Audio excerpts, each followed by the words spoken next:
जो लोग जेल की हवा खा चुके हैं उन्हें अच्छी तरह पता है कि पैसा कमाने का सबसे तेज तरीका लूटपाट ही है, खासकर औरतों को लूटना, क्योंकि उनका दिमाग थोड़ा धीमा चलता है और वो अक्ल की कच्ची होती हैं। वो बिना कुछ सोचे समझे तुरंत पैसे निकाल कर दे देती हैं। इसलिए मैंने बिना देर किए अपना दांव खेला और नतीजा वही हुआ। मुझे 1 साल के लिए चक्की पीसने अंदर जाना पड़ा, क्योंकि मैंने एक लेडी पुलिस वाले को लूट लिया था। 1 साल बाद मैं जेल से छूटा। मैंने सोचा था कि अब एक शरीफ इंसान बनकर जीऊंगा, लेकिन जब मैंने अपनी जेब में बचे हुए सिर्फ 5 रुपये देखे तो दिल ने कहा कि क्यों ना एक बार फिर से हाथ साफ किया जाए। ज्यादा से ज्यादा क्या होगा, फिर से अंदर चला जाऊंगा। वैसे भी वहाँ मुफ्त का खाना पीना तो मिलता ही है, लेकिन मुझे इस बात का बिल्कुल अंदाजा नहीं था कि मेरे अंदर रहने के इस 1 साल में दुनिया पूरी तरह से बदल चुकी है। तरह तरह के भूत, पिशाच और राक्षस अब असल जिंदगी में आ चुके थे। हर रात खतरनाक भूत प्रेत बाहर घूमने लगते थे, पर मैंने इतना कुछ नहीं सोचा। मुझे तो बस जल्द से जल्द अपना पेट भरना था। इसलिए मैं अपने वो बचे हुए 5 रुपये लेकर सड़क किनारे से एक टूटी हुई लकड़ी की तलवार खरीदी और निकल पड़ा। शायद रात काफी हो चुकी थी। मैं सड़क पर बहुत देर तक भटकता रहा, पर किसी इंसान का तो नाम ओ निशान तक नहीं था। यहाँ तक कि कोई साया भी नजर नहीं आ रहा था। मैं मन ही मन सोच रहा था कि आजकल लूटपाट करना भी कितना मुश्किल हो गया है। तभी मुझे सामने सड़क पर एक परछाई दिखाई दी। वो परछाई बस वहाँ खड़ी थी और उसके चारों ओर से हल्का हल्का काला धुआं निकल रहा था। पर रात बहुत अंधेरी थी, इसलिए मैंने ज्यादा ध्यान नहीं दिया। मेरे दिमाग में बस यही चल रहा था कि अब जल्दी ही खाने का इंतजाम हो जाएगा। मैं अपनी वो लकड़ी की तलवार लेकर सीधा उस पर झपट पड़ा। मैंने एक हाथ से उस चुड़ैल की गर्दन दबोची और दूसरे हाथ से वो टूटी हुई तलवार उसकी गर्दन पर रख दी। हिलना मत, ये लूटपाट है। तेरे पास जो भी पैसे हैं चुपचाप मुझे दे दे। थोड़ी ही दूर पर खड़े कुछ भूत शिकारी जो उस चुड़ैल को पकड़ने की ताक में थे, ये नज़ारा देखकर सन्न रह गए। वो चुड़ैल भी हैरान रह गई। ये आखिर हो क्या रहा था? मैंने पूरी गुंडागर्दी दिखाते हुए कड़क आवाज में कहा, जल्दी कर, सारे पैसे निकाल, वरना ये तलवार सीधा तेरे अंदर घुसेड़ दूंगा। उस चुड़ैल का चेहरा मारे डर के सफेद पड़ गया। उसकी उन डरावनी मरी हुई मछली जैसी आंखों में अजीब सी उलझन थी। काफी देर बाद उसे समझ में आया कि कोई उसे ही लूटने आ गया है। अंधेरे में छिपे वो भूत शिकारी भी अब होश में आए।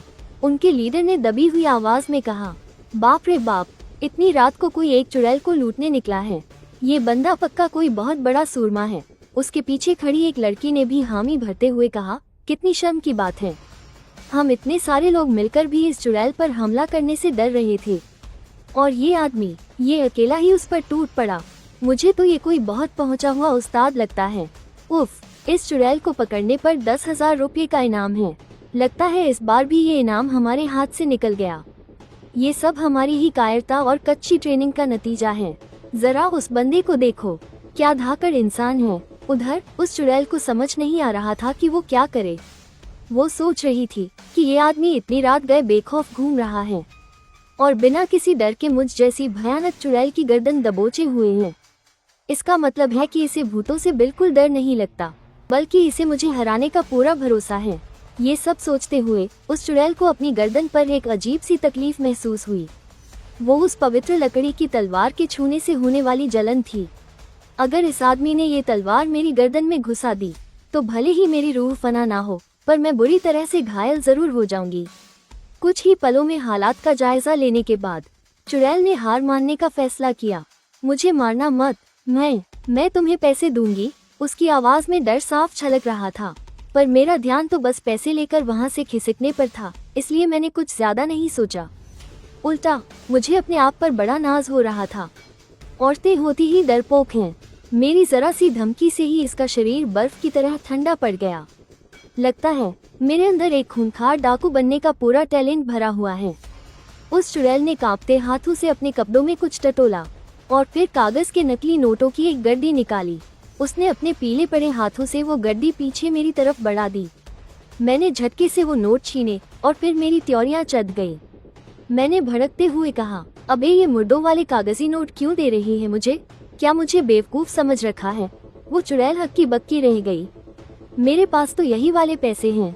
मुझे तो खुद समझ नहीं आ रहा कि तुम एक इंसान होकर मुझसे ये मुर्दों वाले नोट क्यों लूट रहे हो। अब हैरान होने की बारी मेरी थी। तेरे पास सिर्फ यही नोट हैं?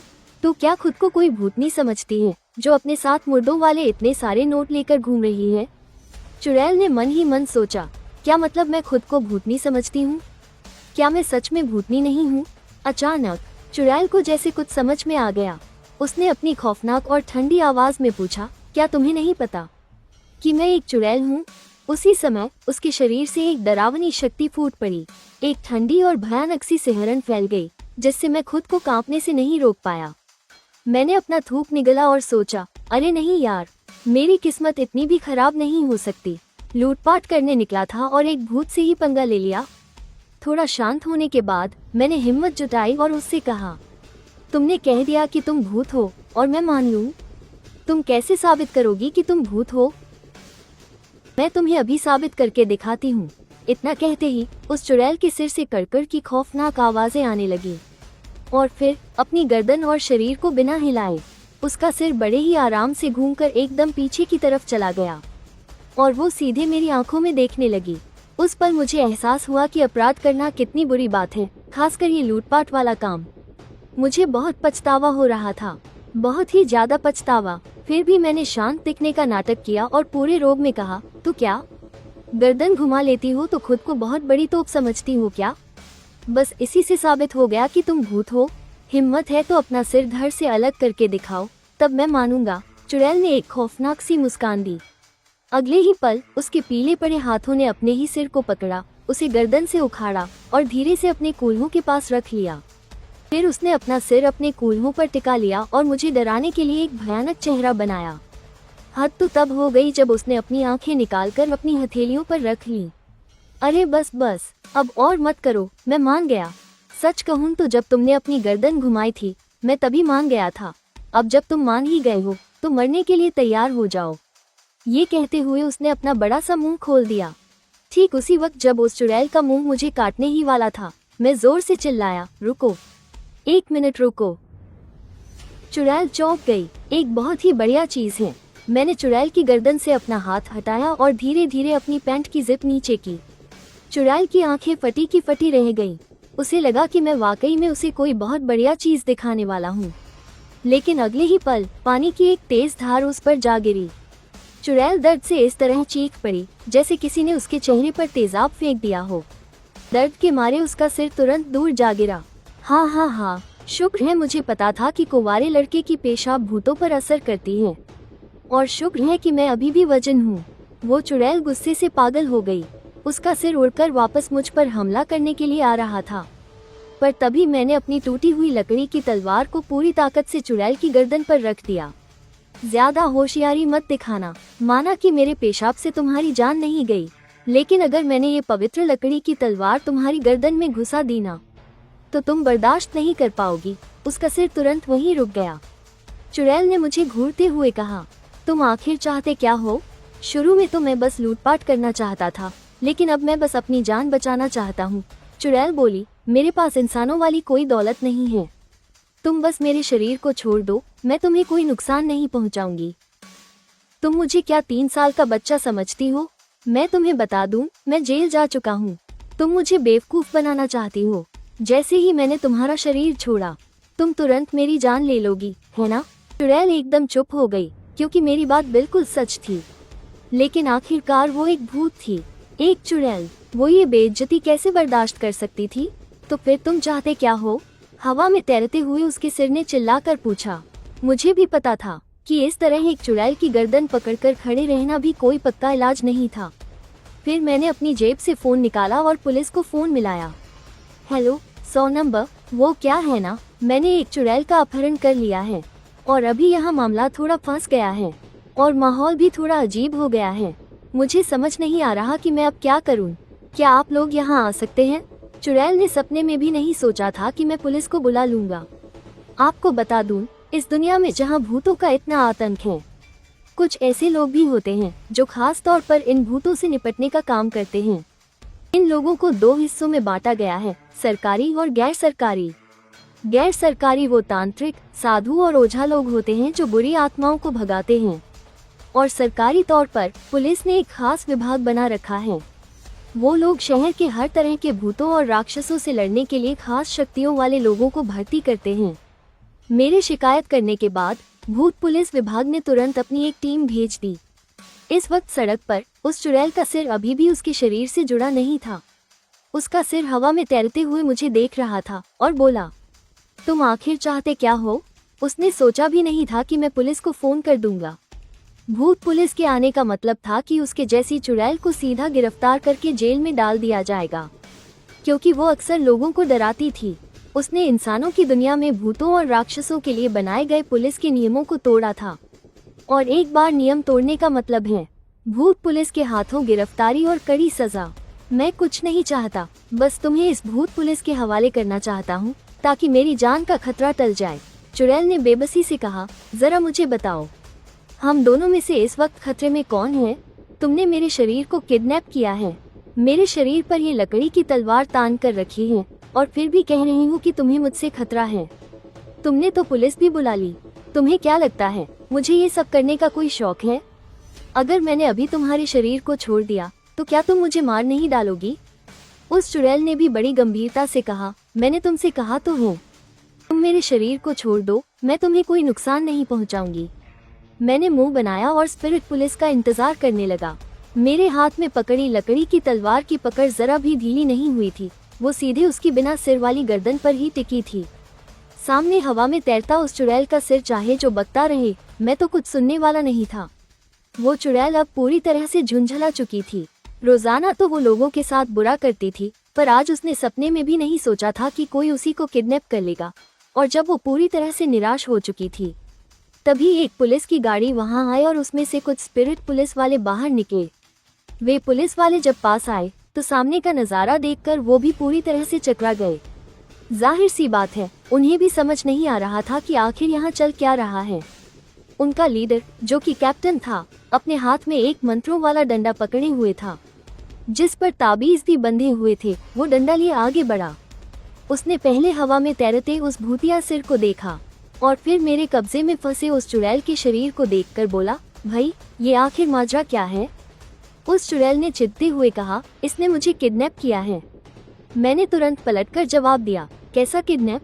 तुम चुड़ैल होकर आधी रात को लोगों को डराने निकलती हो, मैं तो बस तुम्हें सबक सिखा रहा था।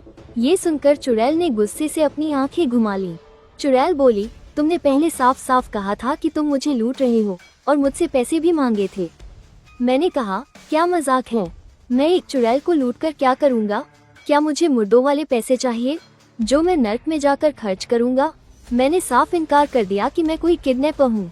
उस चुड़ैल को भी अब समझ नहीं आ रहा था कि वो क्या कहे, क्योंकि वो बातों में तो मुझे हरा नहीं सकती थी, इसलिए वो बस गुस्से से मुझे घूरती रही।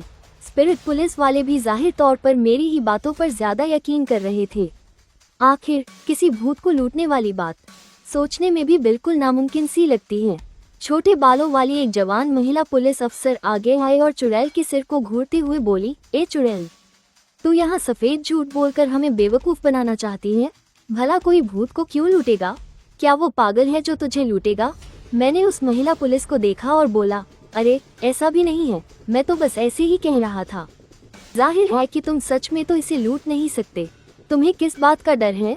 इतना कहकर उस महिला पुलिस ने चुड़ैल के सिर की तरफ देखा। अपने सिर को वापस अपने शरीर पर लगाओ और हमारे साथ चलो।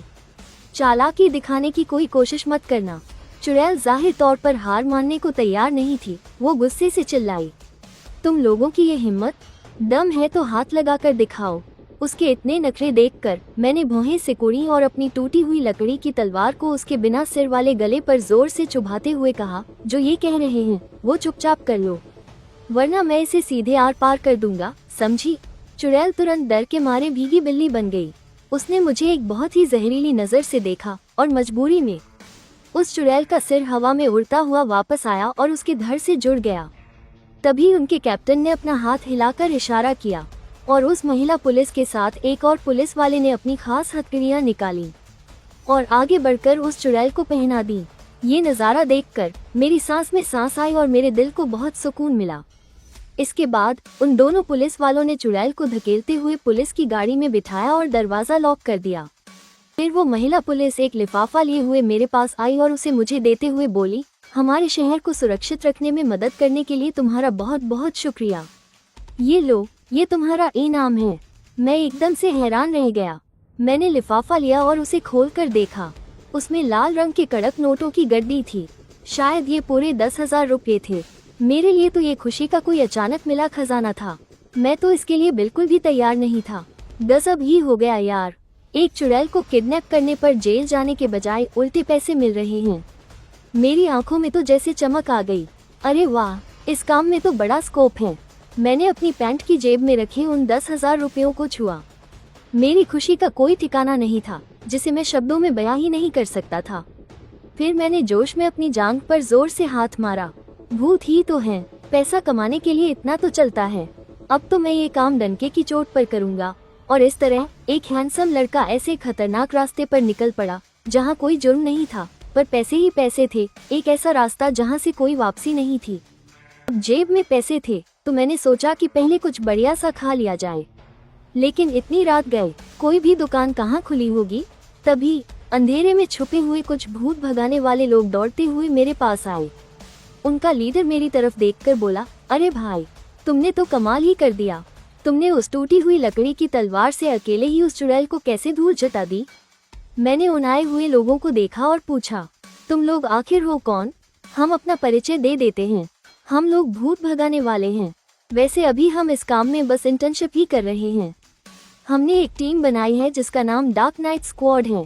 हम खास तौर पर इंसानों को नुकसान पहुंचाने वाले भूत प्रेतों और राक्षसों का शिकार करते हैं। इसके बदले में हमें पैसे और इनाम मिलते हैं। मैं इनका लीडर हूँ। मेरा नाम लियान है। मैंने पूछा, तो तुम लोगों ने अभी हमला क्यों नहीं किया? वो बोला, अरे भाई, हम तुम्हारी तरह इतने खतरनाक थोड़ी हैं। हम पहली बार किसी चुड़ैल का सामना कर रहे थे ना, इसलिए। मैंने त्योरी चढ़ाते हुए कहा, जैसे कि मैं कोई रोज रोज इनका शिकार करता हूँ। ये मेरा भी पहला मौका था। मेरी बात सुनते ही वो लोग और भी ज्यादा हैरान रह गए। वो भूत शिकारी लड़की तो मारे खुशी के उछल पड़ी और बोली, वाह मेरे हीरो, तुम भी पहली बार किसी भूत से लड़ रहे थे। वाओ, तुम तो सच में बहुत बहादुर हो। मैंने अपनी जेबों में हाथ डाले और थोड़ा एटीट्यूड दिखाते हुए कहा, अरे ये तो मेरे बाएं हाथ का खेल है। बस एक भूत ही तो था। तभी लियान ने जल्दी से कहा, भाई, क्या तुम हमें अपनी कुछ ट्रिक्स सिखा सकते हो? हम पूरी लगन से सीखेंगे। तो बात ऐसी है, भूत के सामने कभी डरना नहीं चाहिए। अरे, मरने से पहले वो भी तो इंसान ही होते हैं ना, और इंसान मरने के बाद भूत ही तो बनता है। तो इसमें डरने वाली क्या बात है भला? और जब तुम लोग ये काम पैसों के लिए कर रहे हो तो फिर डरना कैसा? सच कहूँ तो भूत से ज्यादा खौफनाक तो गरीबी होती है मेरे दोस्त। भाई, तुमने तो मेरे मुंह की बात छीन ली। बिल्कुल सही कहा। तो फिर क्या तुम हमारी इस डार्क नाइट टीम में शामिल होना चाहोगे? लियान ने कहा, हम तुम्हें अपना लीडर बना लेंगे। मैंने बस एक सेकंड सोचा और तुरंत मना कर दिया। और इसकी वजह ये थी कि मैं अपनी मेहनत की कमाई इन लोगों के साथ क्यों बांटूं। और ठीक उसी वक्त चुड़ैल को ले जाने वाली पुलिस की गाड़ी एक चौराहे पर पहुंची। तभी वहां 4 छोटे भूतों के कंधों पर रखी एक लाल पालकी दिखाई दी, जो तेजी से एक तरफ से उनकी ओर बढ़ रही थी और सीधे पुलिस की गाड़ी से जा टकराई। उस लाल पालकी को तो खरोंच तक नहीं आई, लेकिन पुलिस की गाड़ी हवा में पलट गई। पालकी के अंदर बैठी एक खूबसूरत चुड़ैल जोर जोर से भयानक हंसी हंसने लगी। उसके बगल में एक बेहोश पुलिस वाला पड़ा था। वो उसे अपने साथ शादी करने के लिए ले जा रही थी। जब तक गाड़ी में फंसे बाकी पुलिस वाले रेंगते हुए बाहर निकलते, वो लाल पालकी वहां से गायब हो चुकी थी और वो पकड़ी गई चुड़ैल भी मौका देखकर उड़ गई। एक महिला पुलिस ऑफिसर ने गुस्से में झटपट अपना वॉकी टॉकी उठाया और चिल्लाई, स्प्रिंग ब्रीज चौराहे पर एक लाल पालकी ने हमारे एक ऑफिसर का अपहरण कर लिया है और वो पकड़ी गई चुड़ैल भी भाग निकली है। हमें तुरंत बैकअप चाहिए। दूसरी तरफ मैं उन भूत शिकारियों को अलविदा कहने ही वाला था, लेकिन फिर मेरे दिमाग में एक ख्याल आया कि अगर मुझे आगे भी भूतों से पंगा लेना ही है तो मुझे उनके बारे में थोड़ा और जानना होगा। इसलिए मैंने पूछा, वैसे एक बात बताओ, भूतों से लड़ने के लिए कौन सा हथियार सबसे बढ़िया काम करता है? ये सवाल तुम हमसे पूछ रहे हो?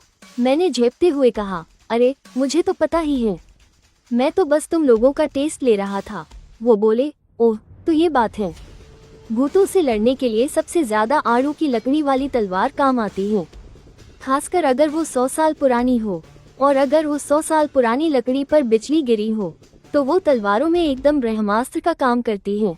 तलवार के अलावा भूत भगाने वाले ताबीज, जानलेवा मंत्र, जादुई डंडे, लाल धागा और बागुआ वाला शीशा भी बहुत काम आता है। वो सारे भूत शिकारी एक दूसरे से होड़ लगाते हुए जवाब देने लगे और मैं मन ही मन सिर हिलाकर वो सब रटता जा रहा था। बहुत अच्छे, मैंने कहा, थ्योरी के मामले में तो तुम लोग एकदम पक्के हो, बस तुम्हारे अंदर हिम्मत की कमी है। ये सुनकर वो लोग बहुत खुश हो गए। इसके बाद उस भूत शिकारी लड़की ने कहा, क्या तुम हमें एक बार फिर से भूत को भगाकर दिखा सकते हो, या फिर हम कोई भूत ढूंढ कर लाते हैं और तुम हमें गाइड करना। मैंने मन में सोचा, अरे यार, मुझे कहाँ भूत भगाना आता है, और तो और मैंने अभी तक कोई हथियार भी तो नहीं खरीदा है। मैं इस मुसीबत से निकलने का रास्ता सोच ही रहा था कि कुछ ही दूरी पर वही जानी पहचानी चुड़ैल तेजी से मेरी तरफ आ रही थी। पास आकर जैसे ही उस चुड़ैल की नजर मुझ पर पड़ी, वो एकदम सुन्न रह गई और मेरी भी सिट्टी पिट्टी गुम हो गई। फिर मैंने चेहरे पर मुस्कान लाते हुए उस चुड़ैल से कहा, अगर ये हमारी किस्मत का कनेक्शन नहीं है तो और क्या है। वो चुड़ैल भी एकदम भना गई कि ये दूसरी बार मेरे गले कैसे पड़ गया। वो चुड़ैल पुलिस की गाड़ी से बचकर भागी थी। उसे सपने में भी नहीं लगा था कि वो दोबारा मुझसे टकरा जाएगी। वो एक खतरनाक हंसी हंसते हुए बोली, अरे वाह छोकरे, मुझे लगा नहीं था कि तू फिर से मिल जाएगा। तेरी किस्मत तो सच में बहुत खराब है। उसे याद आया कि कैसे मैंने पहले उसे बांध कर रखा था और कुंवारे लड़के के पेशाब से उसे जला दिया था। ये सोचकर ही उसका खून खौल उठा। मैंने भी तंज कसते हुए कहा, मैंने भी नहीं सोचा था कि तुझसे दोबारा मुलाकात होगी। लगता है तू एक बार फिर से मुझे मालामाल करने के लिए ही आए हैं। हम दोनों में से किसकी किस्मत खराब है ये तो अभी पता चल जाएगा। ये कहते हुए मैंने अपनी वो टूटी हुई आड़ू की लकड़ी वाली तलवार निकाल ली। ये नज़ारा देखकर चुड़ैल पूरी तरह चकरा गई। ये क्या हो रहा है? इस बंदे ने पहले मुझे किडनैप किया था। क्या वो कोई गलती नहीं थी? क्या इसने मुझे गलती से इंसान समझ लिया था? तो फिर अब मिलने पर इसे पता है कि मैं एक चुड़ैल हूँ, फिर भी ये इतना उतावला क्यों हो रहा है? क्या इसने पहले मुझसे झूठ कहा था? सच कहूँ तो ये पैसा भी क्या चीज़ है ना।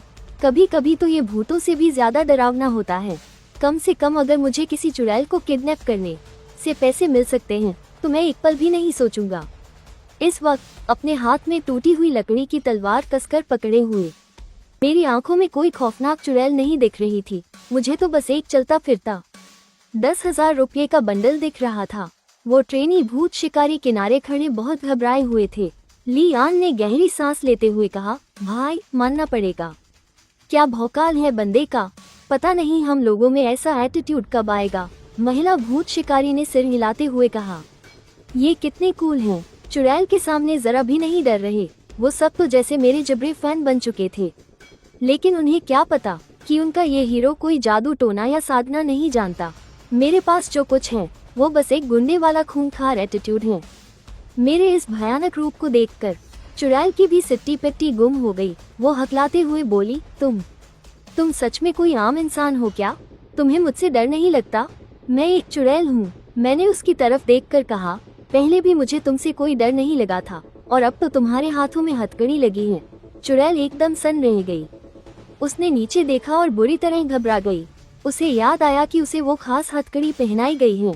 अब क्या होगा? उस खास हथकड़ी ने उसके दोनों हाथों को जकड़ रखा था। अब अगर वो मुझ पर हमला करना भी चाहे तो उसके लिए बहुत मुश्किल था। मैंने एक खौफनाक मुस्कान दी और धीरे धीरे उस चुड़ैल की तरफ बढ़ने लगा। मेरे इस डरावने रूप को देखकर न जाने क्यों उस चुड़ैल की रूह कांपने लगी। कहावत है ना कि इंसान भूत से थोड़ा डरे पर भूत इंसान से दुगना डरता है।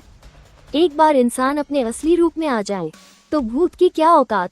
तुम मेरे पास मत आना, मैं चिल्ला दूंगी, बता रही हूँ, चुड़ैल ने बुरी तरह घबराते हुए कहा।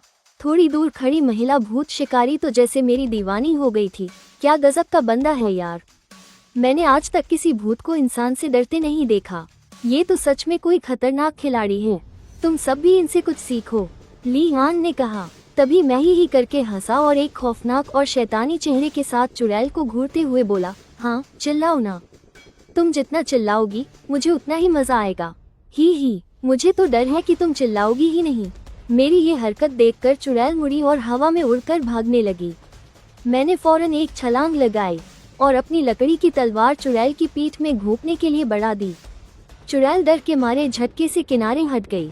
हम दोनों के बीच दूरी बहुत कम थी। जैसे ही वो भागने की कोशिश करती, मैं उस पर हमला कर देता। मैं उसे संभलने का एक मौका नहीं दे रहा था। चुड़ैल गुस्से से तिलमिला उठी और अचानक उसकी जीभ लंबी हो गई और वो मुझ पर झपटी। मैंने जल्दी से अपनी लकड़ी की तलवार से उस पर वार किया। डर के मारे चुड़ैल ने अपनी जीभ तुरंत अंदर खींच ली। कमीने, अगर मेरे हाथों में ये खास हथकड़ी न होती ना, तो मैं तुझे चीर कर रख देती। मैंने हंसते हुए कहा, अरे जब तेरे हाथों में हथकड़ी नहीं थी तब भी तूने मुझे कौन सा चीर लिया था। मेरी नजर हटते ही वो मुड़ी और हवा में उड़ते हुए फिर से भागने लगी। मैंने गुस्से से फुफकारते हुए कहा, हाथ में आए 10,000 रुपये, क्या मैं तुझे ऐसे ही भागने दूंगा। हालांकि ये चुड़ैल हवा में उड़ रही थी, लेकिन इसकी रफ्तार कुछ खास तेज नहीं थी। ऊपर से इसने वो खास हथकड़ी भी पहन रखी थी, जिसकी वजह से वो अपनी कोई भी जादुई शक्तियां इस्तेमाल नहीं कर पा रही थी।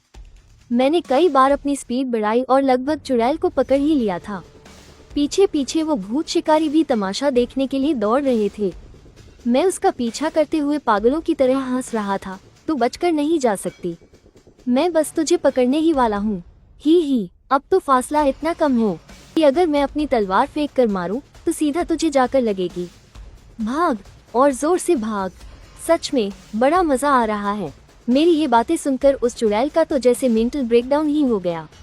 एक तो वो मेरे दबदबे के आगे पहले ही हार मान चुकी थी, और अब मैं इस खौफनाक तरीके से उसके पीछे हाथ धोकर पड़ा था। मेरी डरावनी बातों ने उसकी बची खुची हिम्मत भी तोड़ दी थी। कोई बेचारा इतना सब कैसे बर्दाश्त करे। आखिरकार चुड़ैल फूट फूट कर रोने की कगार पर आ गई और उसने बुरी तरह चीखना शुरू कर दिया। मैंने इसी मौके का फायदा उठाया। मैंने तेजी से दौड़कर पीछे से सीधे उस चुड़ैल पर छलांग लगा दी। हम दोनों जमीन पर गिरे और 2-3 पलटी खाने के बाद मैंने खुद को संभाला और झट से चुड़ैल के पेट पर जाकर बैठ गया। मैंने एक हाथ से उसकी छाती को कसकर दबाया और दूसरे हाथ से बड़ी फुर्ती से अपनी वो टूटी हुई लकड़ी की तलवार चुड़ैल की गर्दन पर तान दी। जब तक वो भूत शिकारी हाँफते हुए वहां पहुंचे, उन्होंने देखा कि मैं फुल स्वैग में उस चुड़ैल के ऊपर बैठा हूं और उसे पूरी तरह से काबू कर लिया है। अरे बाप रे, ये क्या हो गया। अरे यार, मिस हो गया। लियान ने अफसोस से अपना माथा पीट लिया। उस महिला तांत्रिक ने भी कहा कि अभी वाला नजारा पक्का बहुत जबरदस्त रहा होगा। और उधर उस चुड़ैल को देखो, जो इस वक्त फूट फूट कर रो रही है। ओह, ये तो भूतों के लिए भी बहुत डरावना है। ओह, ये कैसा इंसान है यार। ओह, मुझे अपनी कब्र में वापस जाना है। वो इस वक्त सच में टूट चुकी थी। अगर उसे पता होता कि आज रात ऐसे खूंखार इंसान से पाला पड़ेगा, तो वो घर से बाहर ही नहीं निकलती। इधर मैं भी बहुत खुश था। 10,000 रुपये जो फिर से मिल गए थे। ये पैसा कमाना तो कितना आसान है यार। मेरी ये बात सुनकर लियान और बाकी तांत्रिकों का चेहरा शर्म से लाल हो गया। भाई, जब दूसरों से अपनी तुलना होती है तो जलन तो होती ही है। उन लोगों से मिलकर एक भूत भी नहीं पकड़ा गया, और यहाँ इस अकेले बंदे ने एक ही रात में उसी चुड़ैल को 2-2 बार पकड़ लिया। इस बात से वो लोग शर्म के मारे पानी पानी हो रहे थे। अगर उन्हें ये पता चल जाए कि मेरे पास तो कोई जादुई शक्तियाँ भी नहीं हैं, तो शायद वो शर्मिंदगी के मारे नदी में ही कूद पड़ेंगे। ठीक उसी वक्त उस चुड़ैल को जैसे अचानक कुछ याद आ गया। उसने झट से मेरी पैंट की जेब से मेरा फोन निकाला और बिजली की रफ्तार से एक नंबर डायल कर दिया। फोन तुरंत उठ भी गया। हेलो, पुलिस हेल्पलाइन 110 है क्या? मैं वही चुड़ैल बोल रही हूँ जिसे अभी अभी पकड़ा गया था और जो भाग गई थी, पर अब मुझे इस पागल और खूंखार गुंडे ने फिर से पकड़ लिया है। आप लोग जल्दी से यहाँ आ जाइए, जल्दी आइए, मुझे बहुत डर लग रहा है। ओह, जल्दी आइए। चुड़ैल की इस अजीब हरकत से तो मेरा भी दिमाग घूम गया। ये खुद ही पुलिस को क्यों फोन कर रही है? वैसे फोन तो मुझे भी करना ही था। चलो अच्छा है, इस चुड़ैल ने खुद ही पुलिस बुला ली। लियान और वो बाकी नौसिखिए तांत्रिक तो बस मेरे कदमों में ही गिरना चाहते थे। वो मेरी इस कामयाबी से बहुत हैरान थे। उन्होंने अपनी जिंदगी में पहली बार ऐसा देखा था कि किसी ने भूत को इतना डरा दिया कि वो खुद ही पुलिस को फोन करके सरेंडर कर दे। आज रात बाहर आना सच में वसूल हो गया। आज तो गजब का नजारा देखने को मिला। बाकी लोगों ने भी हाँ में सिर हिलाया। सबको लग रहा था कि आज तो उन्होंने अपनी जिंदगी का सबसे अजूबा कारनामा देख लिया है। कुछ ही देर में पैरानॉर्मल पुलिस स्टेशन के वही पुलिस वाले अपनी गाड़ी से तेजी से वहां पहुंच गए। महिला पुलिस ऑफिसर सबसे पहले नीचे उतरी उसने देखा कि मैंने चुड़ैल को जमीन पर दबा रखा है तो उसकी आंखें चमक उठी और वो बोली, अरे तो ये आप हैं। यकीन नहीं होता कि ये चुड़ैल फिर भी आपके चंगुल से बचकर भाग नहीं पाई। मैंने उस महिला ऑफिसर की तरफ देखा और मुस्कुराते हुए कहा, मैंने देखा कि ये फिर से भाग निकली थी, तो मैं भला इसे दोबारा लोगों को नुकसान कैसे पहुंचाने देता। इसलिए मैंने तुरंत एक्शन लिया और इसे दबोच लिया। आप सच में बहुत महान हैं। ये कहते हुए बाकी पुलिस वालों ने भी आकर उस चुड़ैल को हथकड़ी पहना दी।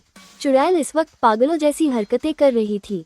उसने पुलिस वालों की तरफ देखकर कहा, जल्दी जल्दी मुझे यहाँ से पकड़ कर ले चलो। तुम्हें इतनी क्या जल्दी है? अभी तो तुम भाग रही थी ना, अब जेल जाने की इतनी जल्दी क्यों मची है? बकवास बंद करो और चुपचाप मुझे यहाँ से ले चलो। चुड़ैल ने गुस्से में चिल्लाते हुए कहा, मेरा सारा ध्यान तो बस अपने पैसों पर टिका हुआ था, पर सीधे सीधे पैसे मांगना थोड़ा अजीब लग रहा था तो मैंने ऐसे ही पूछ लिया। ये चुड़ैल, मैंने अभी इसके पीछे 2 किलोमीटर तक दौड़ लगाई है और काफी मशक्कत के बाद इसे दोबारा पकड़ा है। मेरी इस बात का सीधा सा मतलब ये था कि भाई मैंने बहुत मेहनत की है, अब मेरे पैसे निकालो। लेकिन उस महिला ऑफिसर को मेरा इशारा समझ नहीं आया। वो बोली, हम जब इस चुड़ैल को लेकर जा रहे थे तभी रास्ते में वो लाल पालकी वाला हादसा हो गया। उस लाल पालकी वाली दुल्हन चुड़ैल ने हमारे एक ऑफिसर को गायब कर दिया। जब तक हम उसके पीछे पहुंचे तब तक वो चुड़ैल उस ऑफिसर की ज्यादातर जीवन ऊर्जा चूस चुकी थी। अब उसे ठीक होने में कम से कम 8-10 साल लगेंगे। और ये चुड़ैल उसी लाल पालकी वाले हादसे का फायदा उठाकर मौके से भाग निकली थी। हमें तो लगा था कि ये हमारे हाथ से निकल गई, पर यकीन नहीं होता कि आपने इसे फिर से पकड़ लिया। आप सच में बहुत कमाल के हैं। ये कहते हुए उस महिला ऑफिसर ने चुड़ैल की तरफ देखा। वो चुड़ैल इस वक्त मेरी तरफ जिन नजरों से देख रही थी वो सिर्फ डर नहीं था, बल्कि ऐसा लग रहा था जैसे उसने कोई भयानक खूंखार जानवर देख लिया हो। जब मैंने देखा कि इस ऑफिसर को मेरा इशारा समझ ही नहीं आ रहा है तो मैंने सीधे मुद्दे पर आते हुए पूछा, हाँ वो एक बात थी, मुझे आपके इस इनाम वाले सिस्टम के बारे में ज्यादा पता नहीं है। जैसे मान लीजिए कोई भाग जाए और फिर से पकड़ा जाए तो क्या उसका भी इनाम मिलता है? हाँ, जितनी बार पकड़ेंगे उतनी बार इनाम मिलेगा। अरे हाँ, आपने हमारी फिर से मदद की है तो इसके लिए आपको दोबारा 10,000 रुपये का इनाम मिलना चाहिए।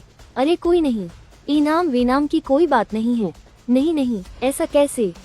इनाम तो आपको मिलेगा ही। ये कहकर उस महिला ऑफिसर ने 10,000 रुपये निकालकर मुझे दे दिए। आखिरकार मैंने बहुत मजबूरी का नाटक करते हुए वो पैसे रख ही लिए। पैसे मिलते ही मैं वहाँ और फालतू टाइम बर्बाद नहीं करना चाहता था, इसलिए मैंने उस ऑफिसर से कहा, मैं अब और आपका वक्त नहीं लूंगा, आप लोग जल्दी से इस चुड़ैल को लेकर जाइए और इस पर कड़ी नजर रखिएगा। जी बिल्कुल। फिर वो हथकड़ी लाने गई ताकि उस चुड़ैल को पहना सके। मैंने मौका देखकर चुड़ैल से पूछा, अगर तुम फिर से कभी भाग निकली ना तो मुझे ढूंढना मत भूलना। चुड़ैल का मुंह बन गया, मैं अब दोबारा कभी नहीं भागने वाली। तुम ये ख्याल अपने दिमाग से निकाल दो, मुझे जिंदगी भर जेल में ही रहना है। ओहो, तो तुम्हें भी समझ आ गया कि जेल में मजे हैं। पुलिस की गाड़ी के जाने के बाद मैं ही करके हंसा। एक ही रात में एक चुड़ैल को पकड़कर मैंने 20,000 रुपये कमा लिए। ये तो सच में बहुत फायदे का सौदा है। लियान दौड़कर मेरे पास आया और बोला, आप तो कमाल है बॉस। मैंने हाथ हिलाते हुए कहा, मैंने तो तुम्हें डेमो दे दिया है ना। इसका असली मंत्र यही है कि डरो मत, उनसे भिड़ जाओ। हम आपकी बात का असली मतलब समझ गए हैं। अब हम इस पर अच्छे से रिसर्च करके सीखेंगे। ठीक है फिर, अब बहुत रात हो चुकी है, मैं निकलता हूँ। ये कहकर मैं पलटा और जाने लगा। इस काम में इतना पैसा है कि मुझे पूरा यकीन है, भले ही मेरे पास कोई जादुई ताकत ना हो, लेकिन अगर मेरे हथियार एकदम तगड़े हों तो कोई बड़ी दिक्कत नहीं होगी। लेकिन तभी चौराहे के पास 4 खूंखार आत्माओं के कंधों पर रखी एक लाल डोली अचानक प्रकट हुई और बगल से आकर मुझसे टकरा गई। अगले ही पल मैं वहां से गायब होकर सीधे उस डोली के अंदर पहुंच गया। ये नज़ारा देखकर पीछे खड़े वो सारे भूत शिकारी बुरी तरह डर गए। लियान का चेहरा पीला पड़ गया। लाल डोली, वो दुल्हन वाली चुड़ैल है, वो एक बेहद खूंखार आत्मा है। जल्दी पुलिस को बुलाओ। बॉस को वो दुल्हन चुड़ैल उठा ले गई। उस महिला भूत शिकारी के होंठ भी डर के मारे कांप रहे थे। सब खत्म, बॉस इस बार नहीं बचेंगे। उधर लाल डोली के अंदर मैंने अपने आसपास देखा और फिर अपने बगल में दुल्हन के जोड़े में बैठी और घूंघट ओढ़े उस चुड़ैल को देखकर त्योरियां चढ़ाते हुए कहा, हेलो, ये क्या चल रहा है? अब चुड़ैलें भी कॉस्प्ले करने लगी क्या? उस चुड़ैल ने एक डरावनी हंसी हंसते हुए कहा, आओ, आज रात हम सुहाग रात मनाएंगे। ये सुनते ही मेरी आंखों में अचानक खुशी की चमक आ गई। अरे वाह, इतनी अच्छी किस्मत। पर सच बताना, कहीं तुम मेरे साथ कोई मजाक तो नहीं कर रही ना? वो दुल्हन चुड़ैल अब थोड़ी कंफ्यूज हो गई थी। इंसानों को पकड़कर उनकी जान चूसने का ये उसका पहला मौका नहीं था। इससे पहले जब भी वो किसी आदमी को पकड़ती थी तो वो या तो चीखने चिल्लाने लगते थे, गिड़गिड़ा कर भीख मांगते थे या फिर सीधे बेहोश हो जाते थे। लेकिन आज इस आदमी ने तो उसे ही सोच में डाल दिया था। उसने मन ही मन सोचा और फिर बोली, मैं एक चुड़ैल हूँ, मुझे पता है। तो क्या हुआ? कुछ नहीं। उसे कुछ पल के लिए समझ ही नहीं आया कि अब क्या करे। ऐसा अजीब इंसान तो मैंने पहली बार देखा है। पर मैं इतना सब कहाँ सोच रहा था। मैं तो बस यही सोच रहा था कि आज रात मेरी किस्मत कितनी जबरदस्त है। अभी अभी तो पता चला था कि चुड़ैलों को पकड़वाने पर इनाम मिलता है और मैंने एक ही चुड़ैल से 2 बार पैसे छाप लिए। और अब तो हद ही हो गई, एक चुड़ैल खुद चलकर मेरे पास आ गई है। ऊपर से मेरे साथ सुहागरात मनाना चाहती है। सुहागरात के बाद मैं सीधा पुलिस को फोन घुमाऊंगा और पुलिस वालों को बुलाकर इस चुड़ैल को उनके हवाले कर दूंगा। फिर से 10,000 रुपये जेब में, मजे भी लूटो और पैसे भी कमाओ। ये तो छप्पर फाड़ के कमाई है। ये सोचकर मैंने चुड़ैल से कहा, आ जाओ मेरी जान, मैं तुम्हारा घूंघट उठाता हूँ। चुड़ैल कुछ समझ पाती उससे पहले ही मैंने उसका लाल घूंघट पकड़ लिया और एक ही झटके में उसे हटा दिया। घूंघट हटते ही एक बेहद खूबसूरत और हसीन चेहरा मेरी आंखों के सामने था। एक पल के लिए तो मैं बस उसे देखता ही रह गया। कोई इतनी सुंदर कैसे हो सकती है? अंडाकार चेहरा, बड़ी बड़ी आंखें, लंबी पलकों के साथ घुमावदार भौहें और उस पर उसके वो लाल रसीले होंठ। वो एकदम किसी परफेक्ट औरत जैसी लग रही थी। बस उसमें एक ही कमी थी, इस दुल्हन चुड़ैल का चेहरा बहुत ज्यादा पीला पड़ा हुआ था। वैसे दूसरों को ये पीलापन डरावना और खौफनाक लग सकता है, लेकिन मुझे तो ये और भी ज्यादा कातिलाना लग रही थी। उधर उस दुल्हन चुड़ैल ने सपने में भी नहीं सोचा था कि मैं उसका घूंघट उठाने के लिए इतना उतावला हूँगा। वो एकदम हड़बड़ा गई। तुम क्या करना चाहते हो? मैं क्या करना चाहता हूँ? तुमने ही तो कहा था कि घूंघट उठाकर तुम्हारे साथ सुहागरात मनाऊं। क्यों अब अपनी बात से मुकर रही हो क्या? ओहो, तुम्हारी हिम्मत तो बहुत बड़ी है, ये जानते हुए भी कि मैं एक चुड़ैल। तुम अभी भी मेरे साथ सुहागरात मनाना चाहते हो?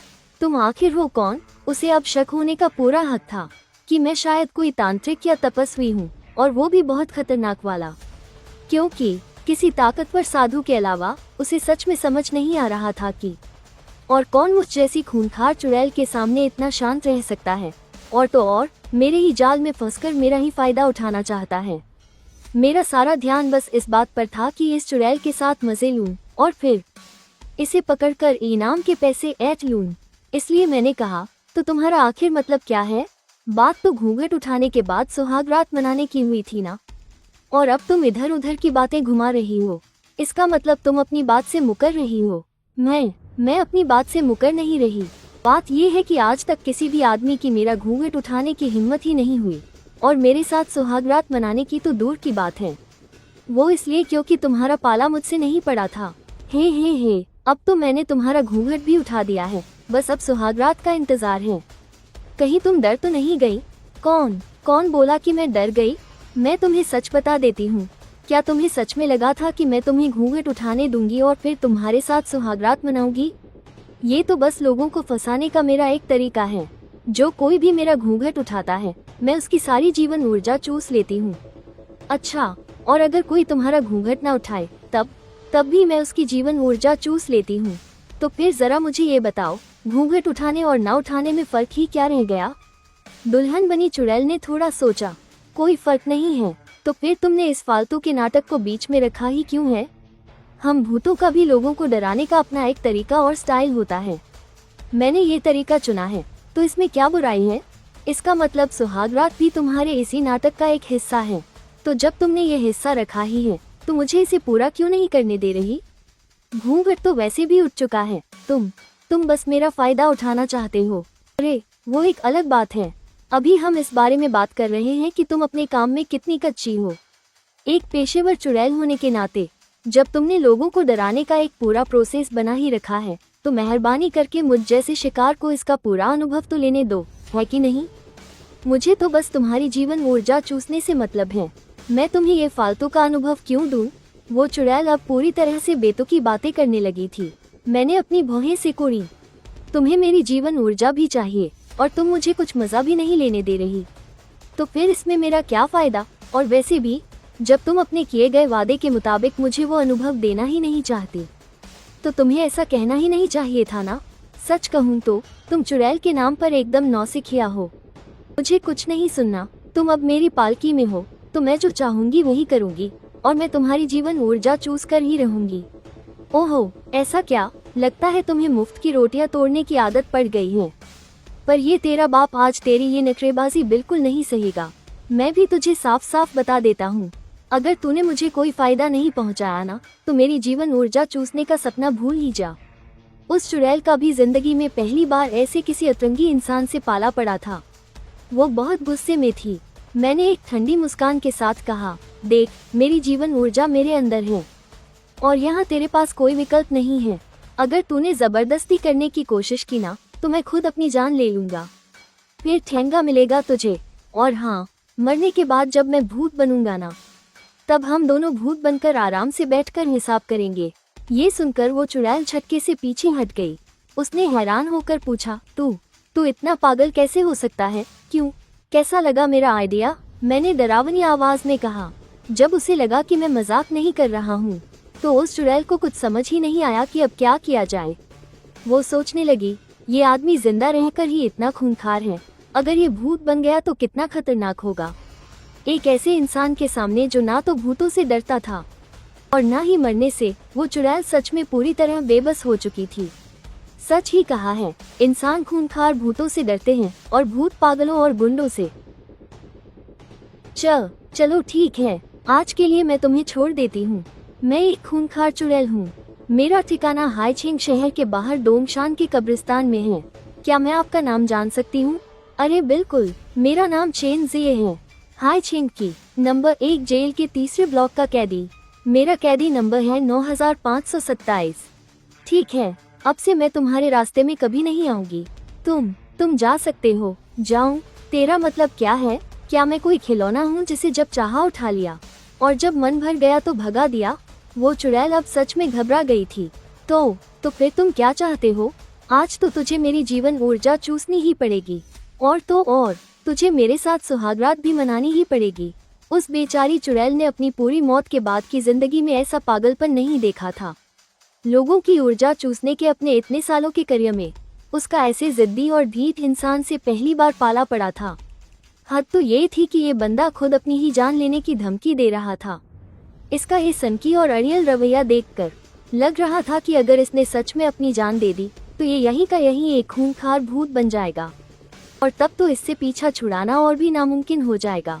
इसलिए वो चुड़ैल अब पूरी तरह से डर चुकी थी। ना तो वो जबरदस्ती मेरी ऊर्जा चूस सकती थी और ना ही वो सच में मेरे साथ सुहागरात मना सकती थी। तो उसने सोचा कि चलो छोड़ो, ऊर्जा चूसने का प्लान ही कैंसिल करते हैं। लेकिन उसने सपने में भी नहीं सोचा था कि ये आदमी इसके लिए भी तैयार नहीं होगा। उस बेचारी चुड़ैल को अब लग रहा था कि भूत होने का उसका सारा घमंड और दुनिया ही पलटने वाली है। उसने लाचारी से मेरी तरफ देखा और बोली, तुम आखिर चाहते क्या हो? क्या मैंने साफ साफ नहीं बताया? तुम्हें मेरी ही रस्म निभानी होगी। सुहागरात, तुम्हें मेरी मर्दाना ताकत दूंगा। लाल जोड़े वाली चुड़ैल रोते हुए गिड़गिड़ाने लगी। मुझे तुम्हारी ताकत नहीं चूसनी। क्या इतना काफी नहीं है? तुम चले जाओ प्लीज, मैं तुम्हारे हाथ जोड़ती हूँ। बिल्कुल नहीं, एक भूतनी होने के नाते उसूल बहुत जरूरी हैं। भले ही तुम लोगों को डराती हो पर जो कहा है वो तो करना पड़ेगा ना। ये कहते हुए मैं पालकी में आराम से पैर पसार कर लेट गया। आ जाओ, वक्त कम है और काम बहुत बड़ा, जल्दी से सुहागरात मनाते हैं। भाई साहब, मेरी गलती थी, ठीक है, इस बार मुझे माफ कर दो। मुझे ना समझ छोटी बहन मानकर छोड़ दो ना प्लीज। मेरा रवैया एकदम साफ था, बात करने की कोई गुंजाइश ही नहीं थी। मुझे तो बस इस चुड़ैल के मजे लेने थे और साथ ही उसे एक सबक भी सिखाना था। लेकिन अब उस चुड़ैल के पास कोई रास्ता नहीं बचा था। मेरे सामने उसकी एक नहीं चल रही थी। जबरदस्ती मेरी ताक खींचेगी तो उसे डर था कि मैं अपनी जान देकर एक खतरनाक भूत बन जाऊंगा और उसके पीछे पड़ जाऊंगा। और वो सच में मेरे साथ सुहागरात भी नहीं मना सकती थी। अब वो करे तो क्या करे। भाई साहब, सुबह होने वाली है। आज रात जो भी हुआ बस एक गलतफहमी थी। बात को यही खत्म करते हैं। मैंने ना में सिर हिलाया। मैं उन लोगों में से नहीं हूँ जो अपना नुकसान सह ले। आज रात तुम्हें मुझे इसका पूरा हिसाब देना ही होगा। भले ही तुम मुझे उस खौफनाक कब्रिस्तान में वापस ले जाओ, मैं तुम्हारी हड्डियां खोदकर अपने घर ले आऊंगा जब तक तुम हिसाब चुकता नहीं करती। इसे कहते हैं ईंट का जवाब पत्थर से देना।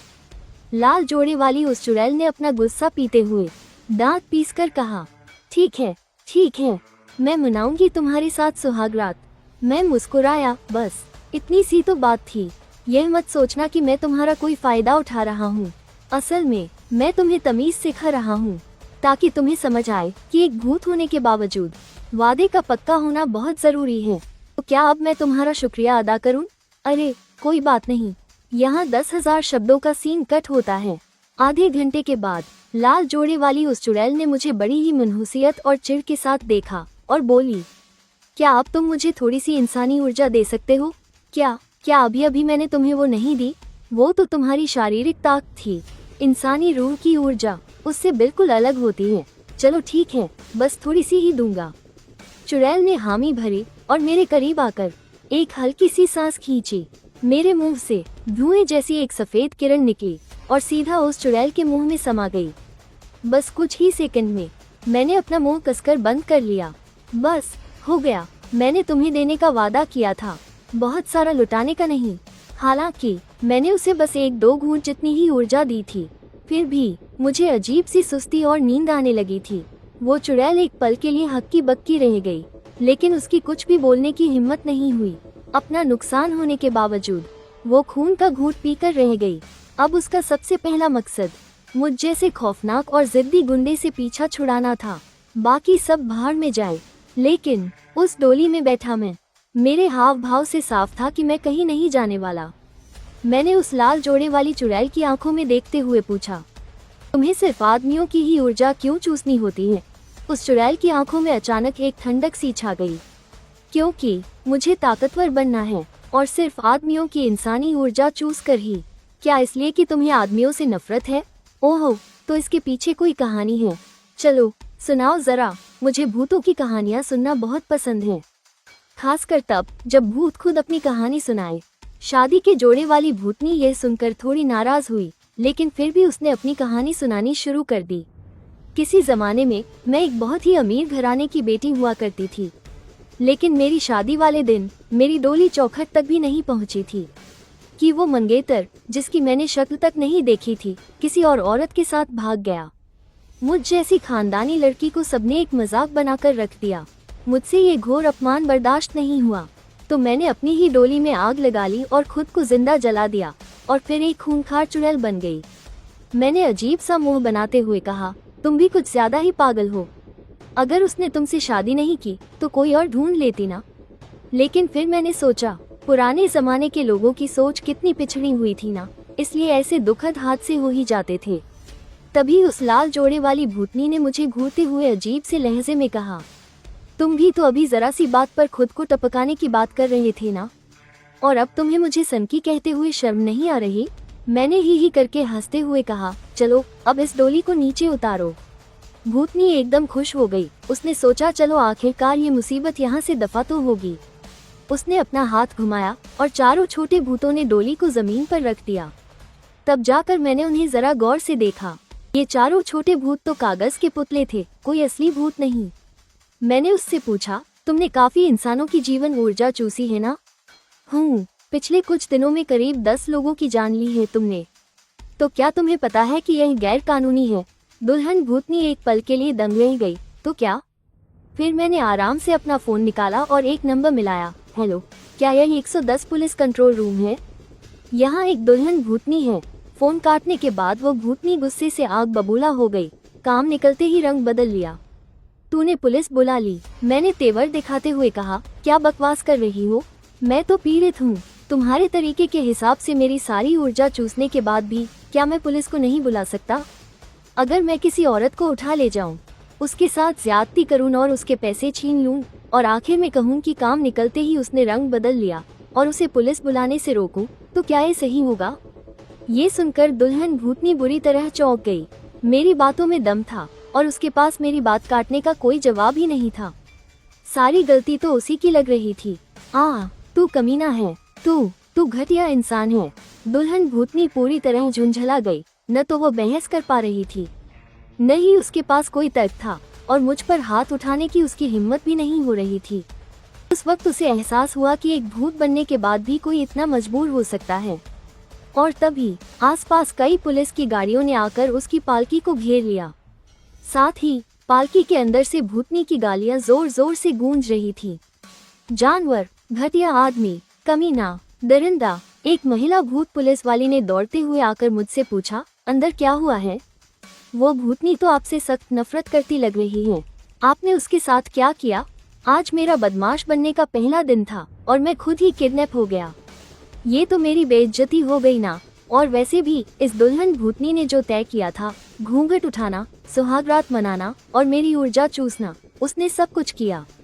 सब खत्म होने के बाद मैंने पुलिस बुलाई। ये तो बिल्कुल जायज है ना? वाह रे, इतने लोगों की ऊर्जा चूसने के बाद भी नाटक कर रही है जैसे खुद पीड़ित हो। दुल्हन भूतनी ने गुस्से से मुझे घूरा। चेनज़े है ना तेरा नाम? मैंने तेरा नाम याद कर लिया है। अभी मैं अकेली हूँ और कमजोर हूँ, इसलिए तुझसे नहीं उलझूंगी। पर क्या तुझे लगता है कि यह भूत पुलिस वाले मुझे पकड़ लेंगे? ये कहते ही दुल्हन भूतनी जोर से चिल्लाई और पालकी की छत तोड़कर हवा में उड़ गई। करीब 10-12 भूत पुलिस वालों ने अपनी खास बंदूकें निकाली और पालकी की छत की तरफ फायर किया। एक के बाद एक कई खास जाल खुले और उसकी तरफ झपटे। उन जालों ने सीधे दुल्हन भूतनी को दबोचा। भूतनी दर्द से चीखी और जहाँ जहाँ जाल उसके जिस्म से छुआ, वहाँ से सफेद धुआं निकलने लगा। फिर अचानक उसके अंदर से भयंकर काली ऊर्जा निकली और उसने पूरी ताकत लगाकर अपने आप को झटका। चटाक चटाक, उस पर पड़े बड़े जाल पल भर में टूटकर चकनाचूर हो गए। तुम लोग मुझे पकड़ोगे? सपने देखते रहो। ये कहकर वो मुड़ी और तेजी से उड़ गई। जाते जाते उसने एक आखिरी धमकी दी, चेनज़े, डोंगशान कब्रिस्तान के भूत तुझे जिंदा नहीं छोड़ेंगे। मैंने चिढ़कर तेवर दिखाए। ये भूत पुलिस वाले भी किसी काम के नहीं हैं। मैंने उन्हें इतना बढ़िया मौका बना कर दिया था, फिर भी ये लोग बिल्कुल नाकारा निकले। तभी वो महिला पुलिस वाली मेरे पास आई। बॉस, आप ठीक तो हैं? हाँ ठीक हूँ। वैसे तुम लोग भी कितने ढीले हो, उसे भागने दिया। वो सच में बहुत ताकतवर है। हमारे डिपार्टमेंट से अभी कोई बड़ा एक्सपर्ट यहाँ नहीं आया है। बॉस, आप अपना ख्याल रखना। सुना है डोंगशान कब्रिस्तान के भूतों की बहुत पहुँच है। वो दुल्हन भूतनी आपसे नफरत करने लगी है। वो आपको पक्का नहीं छोड़ेगी। क्या पता डोंगशान कब्रिस्तान के बाकी भूतों को भी आप पर हमला करने के लिए ले आए। मैं समझ गया, पर मुझे डर नहीं लगता। ये सुनकर महिला भूत पुलिस वाली ने ताज्जुब से कहा, जे बॉस, आपका यह निडर रवैया सच में लाजवाब है। वैसे मेरा नाम जिन ये है। जिन ये? मेरा नाम जे है। तभी पुलिस कैप्टन पास आया और हंसकर बोला, और मेरा नाम वही है। भूत पुलिस वालों को अलविदा कहने के बाद मैं अकेले घर आ गया। अगले दिन सुबह होते ही मैं कल वाली पूजा के सामान की दुकान पर गया ताकि कुछ और सामान खरीद सकूं। पर जैसे ही उस छोटे बालों वाली लड़की ने मुझे देखा, उसने सीधे कह दिया, 5 रुपये वाली कोई चीज नहीं है यहाँ, आप कहीं और जाकर देख लीजिए। मेरा तो मुंह ही लटक गया। क्या तुम्हारे पास जादू टोना या मंत्र सीखने की कोई किताब है? बेसिक जादू टोना, कीमत 5000 रुपये। ठीक है, मुझे एक किताब दे दो। जैसे ही छोटे बालों वाली लड़की ने देखा कि मैंने 5000 रुपये निकाले हैं, उसका रवैया 180 डिग्री बदल गया और वो एकदम से मीठी हो गई। उसने तुरंत मंत्र सीखने की एक बेसिक किताब मेरे हाथ में थमा दी। फिर बड़ी प्यारी मुस्कान के साथ बोली, बॉस, क्या आपको कुछ और भी चाहिए? बाकी चीजें बाद में देखेंगे, पहले मैं इस किताब को समझ लूं। ये कहकर मैं वहां से निकलकर अपने किराए के कमरे में वापस आ गया। किताब के हिसाब से ध्यान लगाने का मतलब है कुदरत की ऊर्जा को अपने शरीर में समाना और उसे असली ताकत में बदलना। प्राण शक्ति मिलने के बाद अब मैं ताओवादी मंत्र, जादू टोना और बौद्ध विद्या जैसी चीजों का इस्तेमाल कर सकता हूँ। मैंने आधे ही दिन में वो गुप्त किताब पढ़ ली। दोपहर को अभ्यास शुरू किया और रात होते होते मैंने अचानक अपनी आंखें खोली और मेरी आंखों में एक नीली चमक दौड़ गई। अरे, मैंने तो ऊर्जा इकट्ठा करना सीख भी लिया। ये इतना आसान था। क्या मैं सच में 100 सालों में पैदा होने वाला कोई चमत्कारी साधक हूँ? मैंने आधे दिन और अभ्यास किया। मुझे लगा जैसे मेरे पेट के निचले हिस्से में बहुत सारी ऊर्जा जमा हो गई है। वो एहसास बहुत ही सुकून देने वाला था। ऐसा लग रहा था कि मैं उस ऊर्जा को अपनी मर्जी से कभी भी इस्तेमाल कर सकता हूँ। साधना की शुरुआत करने के बाद मैं घर से निकला और फिर से उसी अगरबत्ती की दुकान पर गया। क्या आपके पास जादू और मंत्र सीखने वाली कोई और गुप्त किताब है? अरे, तुमने आज सुबह ही तो एक खरीदी थी। हाँ, वो तो मैंने पूरी पढ़ ली और मुझे उसकी बुनियादी बातें समझ भी आ गई। छोटे बालों वाली वो लड़की एकदम हैरान रह गई। वो सोचने लगी, मैं सालों से वो शुरुआती किताब पढ़ रही हूँ और कुछ नहीं सीख पाई, और ये लड़का कह रहा है कि इसने आधे दिन में ही सब सीख लिया। लेकिन फिर भी उसने खुद को रोक लिया और कुछ कहने की हिम्मत नहीं की। फिर वो अंदर से एक और किताब ले आई। ये ताओवादी मंत्रों का महाग्रंथ है। इसमें तावीज, श्राप और हाथों की मुद्राओं वाली सारी विद्याएं शामिल हैं। ये बहुत महंगी है, 15,000 रुपए की। तुम्हें चाहिए क्या? 13,000 में दोगी तो मैं ले लूंगा। ठीक है, सौदा पक्का। अरे यार, मैंने तो महंगी ले ली। एक हाथ से पैसे और दूसरे हाथ से किताब लेने के बाद मैं वापस अपने किराए के कमरे में आ गया और उस महाग्रंथ को खोलकर पढ़ने लगा। मैंने कुछ तावीज बनाना, मंत्रों का इस्तेमाल करना और हाथों की मुद्राओं के तरीके सीख लिए। अब मैं खुद को एक हुनरमंद और खतरनाक गुंडा मान सकता हूँ। आधी रात का वक्त था तो मैंने सोचा क्यों न बाहर जाकर किसी भूत को ही सबक सिखाया जाए और साथ ही थोड़ा इनाम भी कमा लूंगा। ये सोचकर मैंने खुद ही एक जादुई हथियार बनाने का फैसला किया। मैंने पूरे कमरे में नजर दौड़ाई तो मुझे तरबूज काटने वाला एक जंग लगा चाकू मिल गया। मैंने तुरंत किताब के तरीके से अपने शरीर की ऊर्जा को अपनी उंगलियों के पोरों पर इकट्ठा किया और उस जंग लगे चाकू के दोनों तरफ तावीज के निशान उकेरने लगा। जैसे ही मेरी ऊर्जा उस चाकू पर पड़ी, धीरे धीरे उस पर लकीरें उभरने लगी। कुछ ही पलों में एक पूरा दिव्य तावीज उस चाकू पर छप गया। आखिर में मैंने अपनी उंगली काटी और उस तावीज पर खून की 2 बूंदें टपका दी। आसमान गोल है, जमीन चौकोर। ब्रह्मांड के नियमों से मैं इस सोए हुए दिव्य हथियार को जगाता हूँ। अपनी जादुई ताकत और असीम शक्तियों को दिखाओ। मेरे आदेश का पालन करो। मंत्र पूरा होते ही उस चाकू पर बने दोनों तावीज अचानक से चमकने लगे। ये सब करने के बाद मैं पसीने से तरबतर हो गया था। मुझे नहीं पता था कि एक जादुई हथियार बनाना इतना मुश्किल होता है। खैर, मैं अपना तरबूज काटने वाला चाकू लेकर घर से निकल पड़ा। अगर आज मैंने किसी भूत को किडनैप नहीं किया तो खुद को आधी रात का खूंखार गुंडा कैसे कह पाऊंगा। इस वक्त सड़क पर हमेशा की तरह सन्नाटा पसरा था। 2 गलियां पार करने के बाद आखिरकार मुझे सामने 3 भूत दिखाई दे ही गए। एक की जीभ लंबी होकर लटक रही थी और दूसरे के सीने में एक चाकू घुसा हुआ था और तीसरे के माथे पर गोली का निशान था। बाप रे, देखने से ही लग रहा था कि ये कोई शरीफ भूत नहीं है। मैं अपना चाकू लेकर उनके पीछे पीछे चल दिया। जैसे ही मैं पीछे से उन पर हमला करने वाला था, तभी उस लंबी जीभ वाले भूत ने कहा, अरे भाइयों, तुम लोगों ने कुछ सुना क्या? हाइचिंग शहर में एक ऐसा खूंखार गुंडा आ गया है जो सिर्फ भूतों को किडनैप करता है। हाँ भाई, हाँ, बिल्कुल सुना है। कहते हैं वो गुंडा बहुत ही खौफनाक है। वो भूतों को पकड़कर इनाम के पैसे लेता है। ये तो बहुत ही घटिया हरकत है। आसपास के सारे भूतों में ये बात फैल गई है। वो गुंडा बहुत ही खतरनाक है। हमें घर से निकलते वक्त संभल कर रहना होगा। ये सुनते ही मेरे माथे पर सिकुड़न पड़ गई। मैंने अपना चाकू उठाया और उन तीनों भूतों का रास्ता रोकते हुए गुस्से से चिल्लाया, तुम लोग किस खूंखार गुंडे की बात कर रहे हो? हाइचिंग में ऐसा कौन आ गया जो मेरी रोजी रोटी छीन रहा है? वो तीनों भूत एकदम से डर गए। फांसी लगाकर मरने वाले उस भूत ने मुझे ऊपर से नीचे तक देखा और बोला, तुम कौन हो भाई? मैंने बड़ी ही दबंगई से अपना तरबूज काटने वाला चाकू उन तीनों की तरफ किया और खूंखार आवाज में कहा, मैं कौन हूँ ये जरूरी नहीं है। मैं तुम्हें पकड़कर इनाम के पैसे लेने आया हूँ। और हाँ, मुझे ये बताओ कि तुम लोग जिस गुंडे की बात कर रहे थे वो कौन है? हाइचिंग में मैं किसी और गुंडे को अपना धंधा नहीं छीनने दूंगा। ये सुनकर तीनों भूत घबरा गए। अरे वो क्या है ना, देखो भाई, क्या ऐसा नहीं हो सकता कि हम जिस खूंखार गुंडे की बात कर रहे थे वो तुम ही हो? जिस गुंडे की तुम बात कर रहे थे वो मैं हूँ। लंबी जीभ वाले भूत ने कहा, हाँ भाई, मुझे तो लग रहा है कि वो गुंडा तुम ही हो। बाकी दोनों भूतों ने भी हाँ में सिर हिलाया। अरे, ऐसे लगने वगने से क्या होता है? तुम्हारे पास कोई सबूत होना चाहिए, वरना अगर कोई गलतफहमी हो गई तो क्या होगा? सीने में चाकू वाले भूत ने कहा। हाँ, ये बात भी सही है। मैंने सुना है कि उस खूंखार गुंडे का नाम आधी रात का गुंडा है। मैं एकदम सुन्न रह गया। अरे, ये तो मैं ही हूँ। तभी तीनों भूत जोर से हंसने लगे। मुझे तो पहले ही शक हो गया था कि वो तुम ही हो। आखिर इतनी जल्दी दो खतरनाक गुंडे तो पैदा हो नहीं सकते। सबको ऐसा कहते सुनकर मैंने भी हाँ में सिर हिलाया और कहा, चलो टैप तो मैं बेफिक्र हूँ। मुझे लगा कोई मेरे पेट पर लात मारने आ गया है। ये सुनकर तीनों भूत बोले, तो क्या अब हम यहाँ से जा सकते हैं? मेरी मुस्कुराहट गायब हो गई और मैंने आंखें फाड़कर उन तीनों भूतों को घूरा। अबे सालों, जब तुम सबको पता है कि मैं ही वो खतरनाक गुंडा हूँ, तो तुम यहाँ से निकलने की सोच भी कैसे रहे हो? तीनों भूत अचानक होश में आ गए। उन्हें समझ आ गया कि मामला थोड़ा ज्यादा ही गंभीर हो चुका है। तभी मैंने धीरे से अपना छुरा बाहर निकला।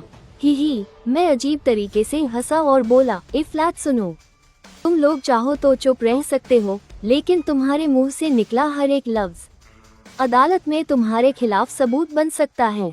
वैसे तुम लोग चाहो तो मुझसे भिड़ भी सकते हो। बस देखना यह है कि तुम लोग मेरे चाकू के वार झेल पाते हो या नहीं। ये कहते हुए मैंने अपना छुरा हवा में लहराया। अच्छा पर दो जादुई तावीज चमकने लगे, जिसकी ताकत देखकर उन तीनों भूतों की रूह कांप उठी। तीनों भूत डर के मारे सुन पड़ गए। ये सच में वही आधी रात वाला खतरनाक गुंडा था।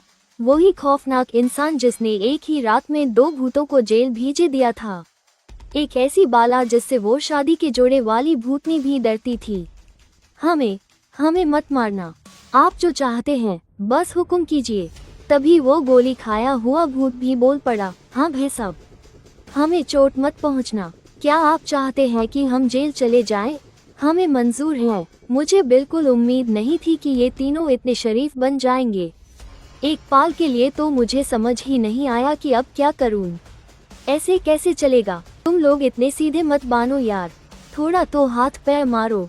आखिर भूत हो तुम लोग, मुझ पर हमला करो, क्या पता तुम मुझे हारा हाई दो।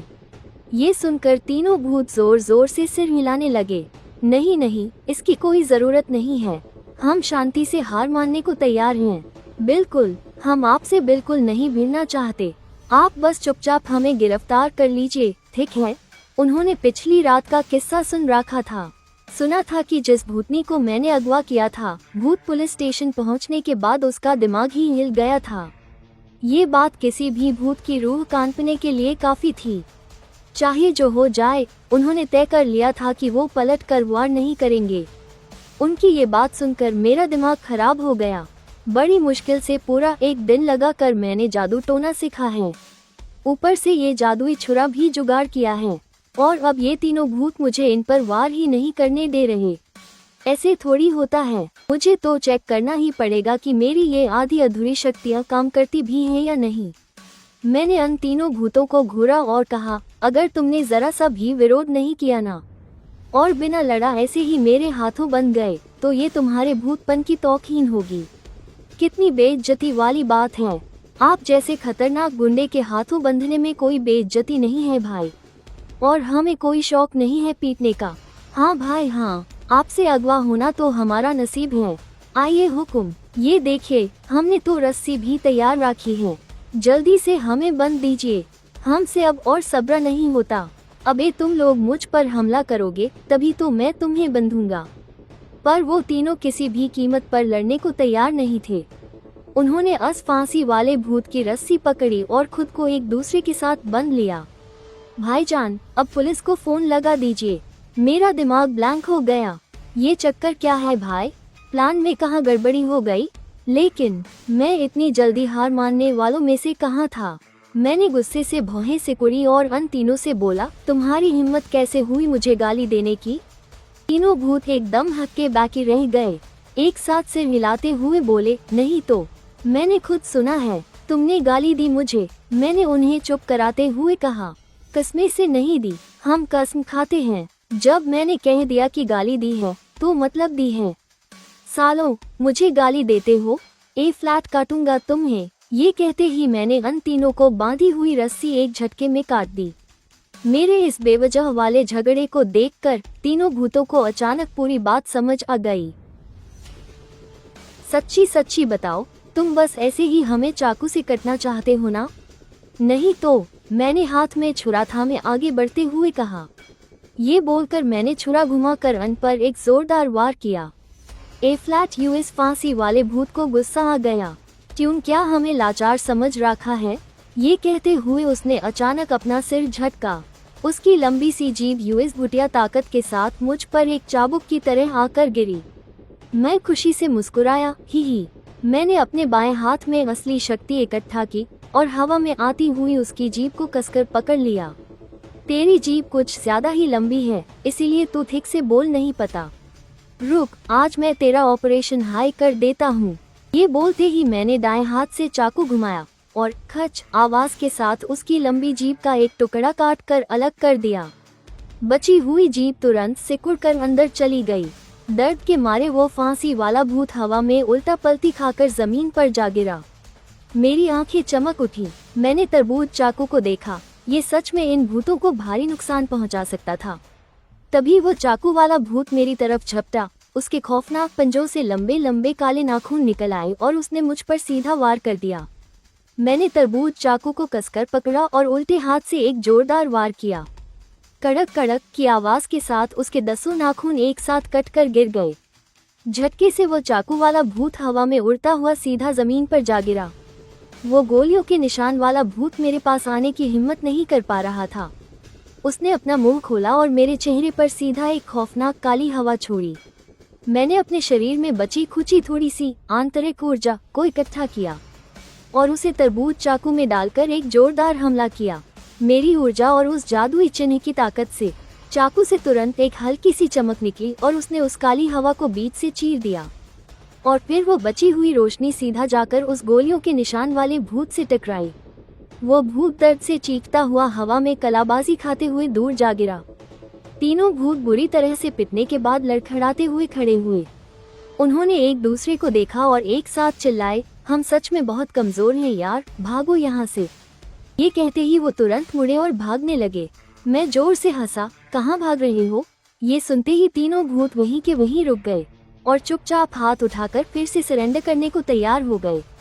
ये देखकर मैंने जल्दी से कहा, अरे नहीं, तुम्हें भागना होगा वरना मजा नहीं आएगा। तीनों भूत रोने लगे। आखिर यह बंदा चाहता क्या है यार? अब समझ में आ रहा था कि वो चुड़ैल और वो शादी के जोड़े वाली भूतनी पागल क्यों हो गई थी। इस तरह तड़पाएगा तो कोई भी पागल हो जाएगा ना। आखिरकार उन तीनों भूतों से और सहा नहीं गया। उन्होंने रास्ते चलते एक आदमी का फोन छीना और एक नंबर डायल किया।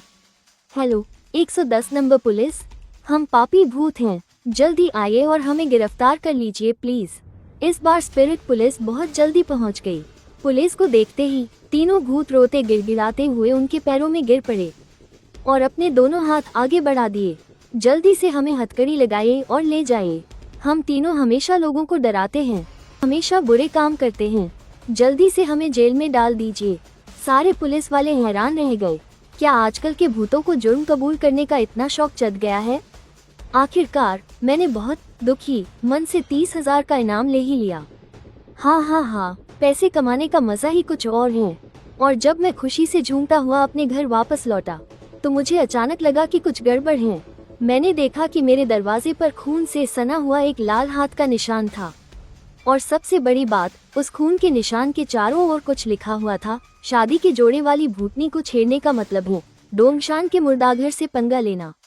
आज रात डोंगशान का मुर्दाघर ऐलान करता है। मैंने अपनी भौहें सिकोड़ी, इसका क्या मतलब है भाई? उस भूतनी को छेड़ा तो डोंगशान के मुर्दाघर से दुश्मनी हो गई और आज रात मेरे दरवाजे पर आकर ये कैसा ऐलान कर गए? मैं अभी खुद से ये बातें कर ही रहा था, तभी थोड़ी दूर अंधेरे में से 2 भूत धीरे धीरे कूदते हुए बाहर आ गए। उनमें से एक भूत शिकायत कर रहा था, मैंने कहा था ना इतनी फालतू बातें मत लिख, जगह कम पड़ गई ना। अब युद्ध शब्द तो लिखा ही नहीं गया।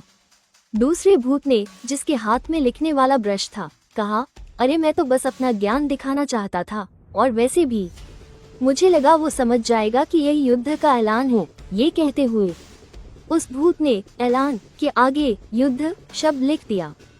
फिर वो मेरी तरफ पलटा और बोला, चैन से ये अब ध्यान से देख ले। ये युद्ध का ऐलान है। इतना कहकर वो दोनों भूत बिना कोई और बकवास किए वापस मुड़कर जाने लगे। मैंने तुरंत उन पर चिल्लाया, वहीं रुक जाओ, मेरे दरवाजे पर यह कूड़ा कचरा फैलाने को किसने कहा था तुमसे? मेरी तेज आवाज सुनकर दोनों भूत चौंक गए। अंधा है क्या? पढ़ा नहीं क्या लिखा है? हम डोंगशान के मुर्दाघर से हैं। जाहिर सी बात है, हमारे डोंगशान मुर्दाघर के बॉस ने हमें यहाँ भेजा है। डोंगशान मुर्दाघर का बॉस? क्या उखाड़ लेगा वो? क्या कोई अंडरवर्ल्ड डॉन है वो, या कोई बहुत बड़ा गुंडा? चुपचाप इसे साफ करो, तू कहेगा और हम साफ कर देंगे। अबे ओ लड़के, हम भूत हैं भूत। और वैसे भी तूने इतनी बड़ी मुसीबत मोल ले ली है और फिर भी इतनी अकड़ दिखा रहा है। ये कहकर दोनों भूत जाने लगे। मैंने तुरंत अपनी कमर से तरबूज चाकू निकाल लिया और उन दोनों भूतों की तरफ दौड़ पड़ा। ब्रश पकड़े हुए भूत ने एक ठंडी मुस्कान के साथ कहा, इस पिद्दी से लड़के के लिए हमारे डोंगशान मुर्दाघर की क्या जरूरत?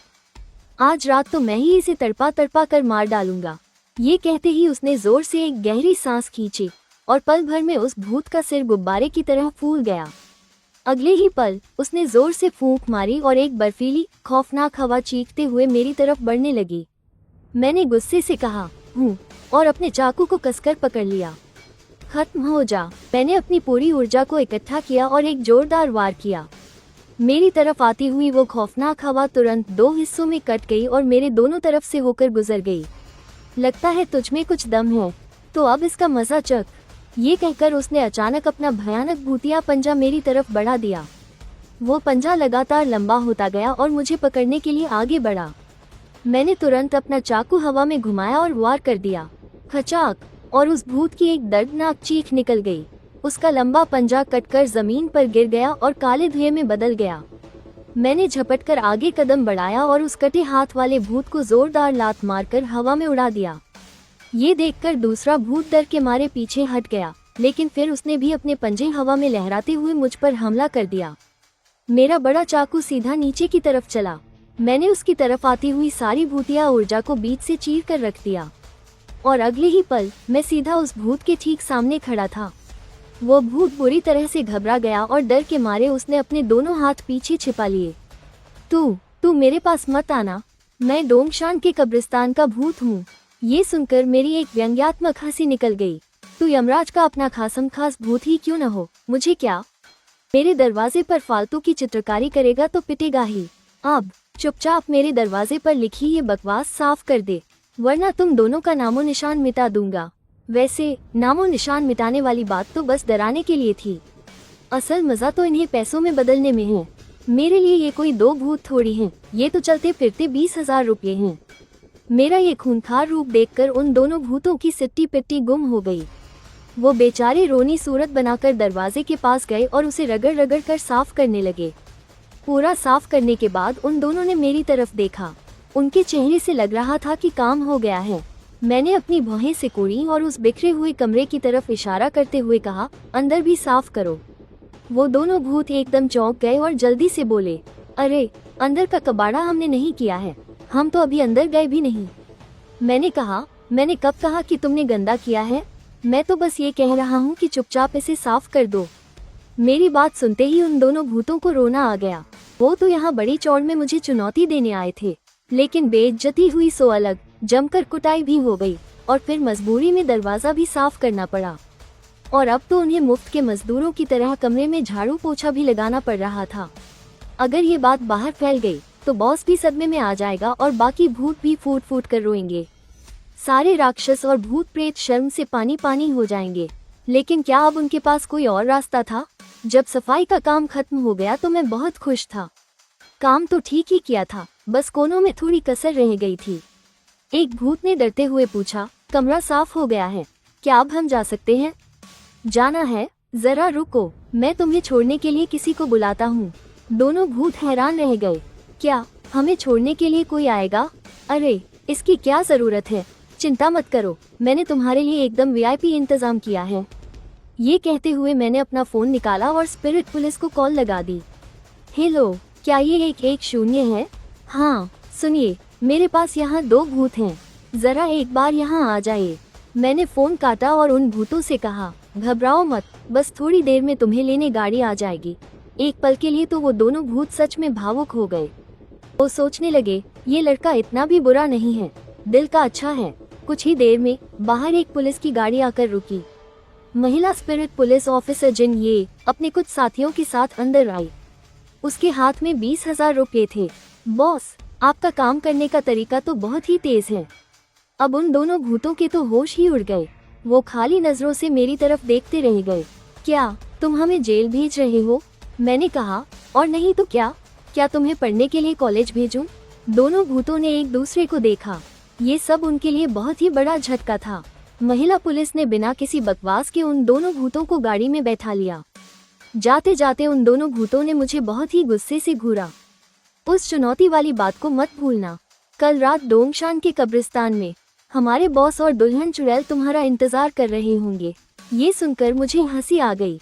कोई बेवकूफ ही होगा जो वहाँ जाएगा। मुझे तो चुपचाप अपनी ताकत बढ़ानी है। स्पिरिट पुलिस के जाते ही दूर से एक लाल रंग की पालकी उड़ती हुई आई। उस पालकी के अंदर बैठी दुल्हन चुड़ैल बड़े ही गुस्से से मुझे घूर रही थी और उसके ठीक बगल में सू मेंगा बैठी हुई थी।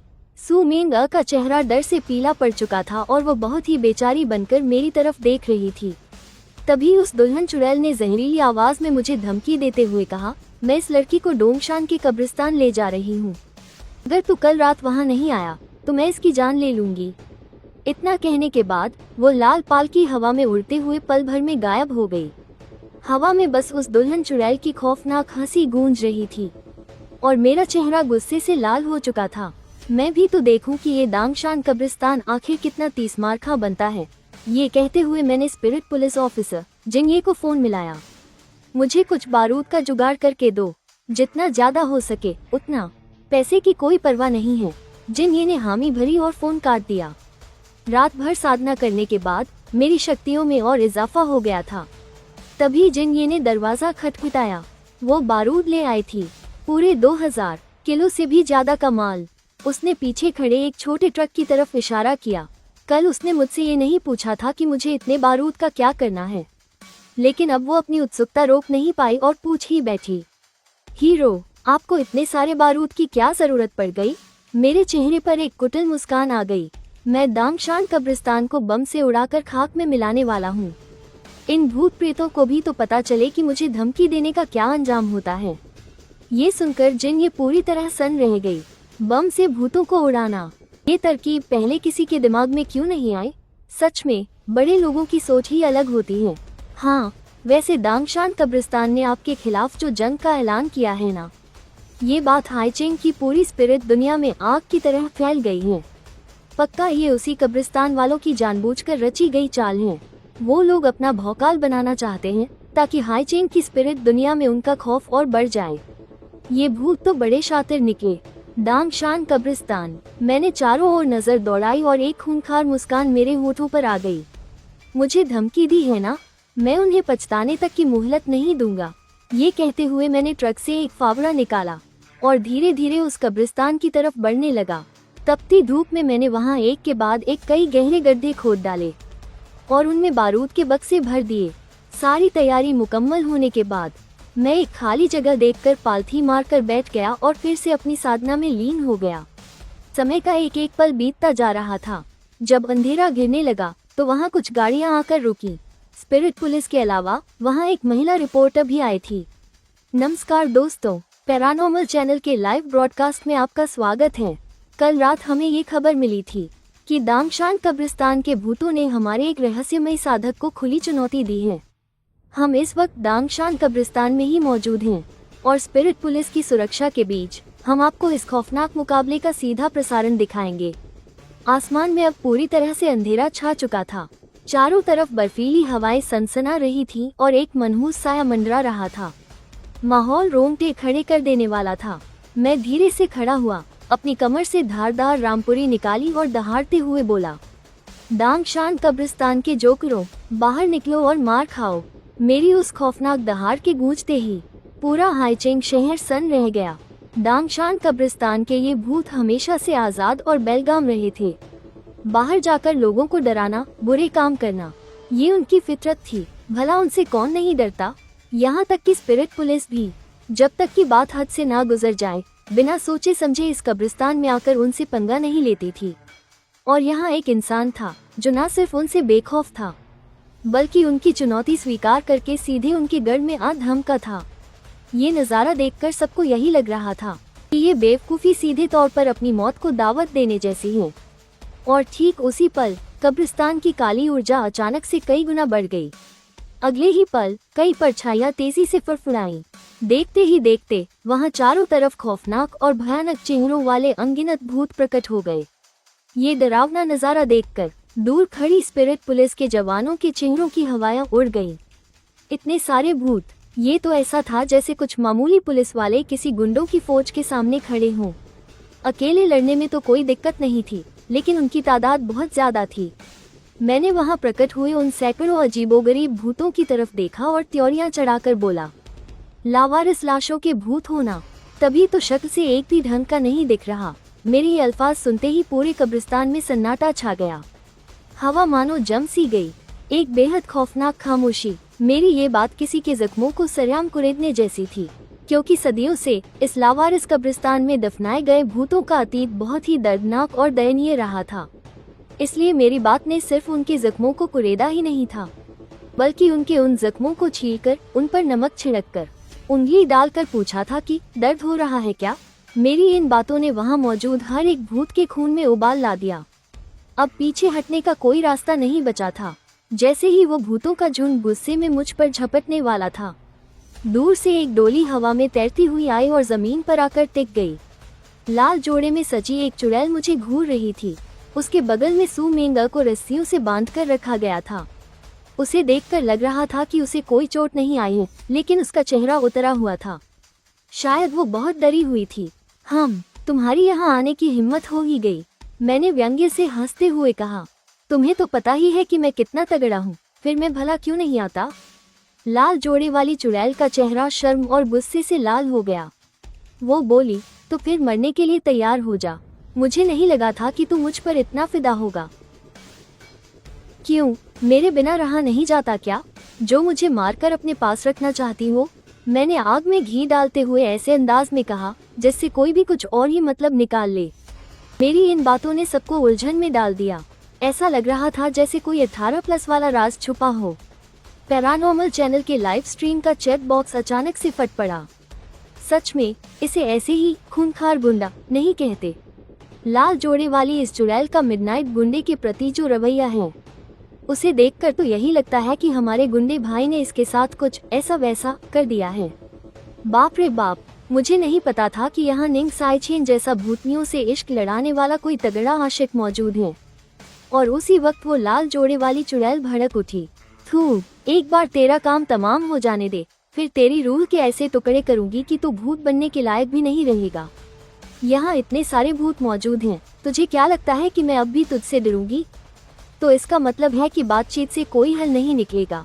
मेरी आंखों में एक खतरनाक चमक आ गई।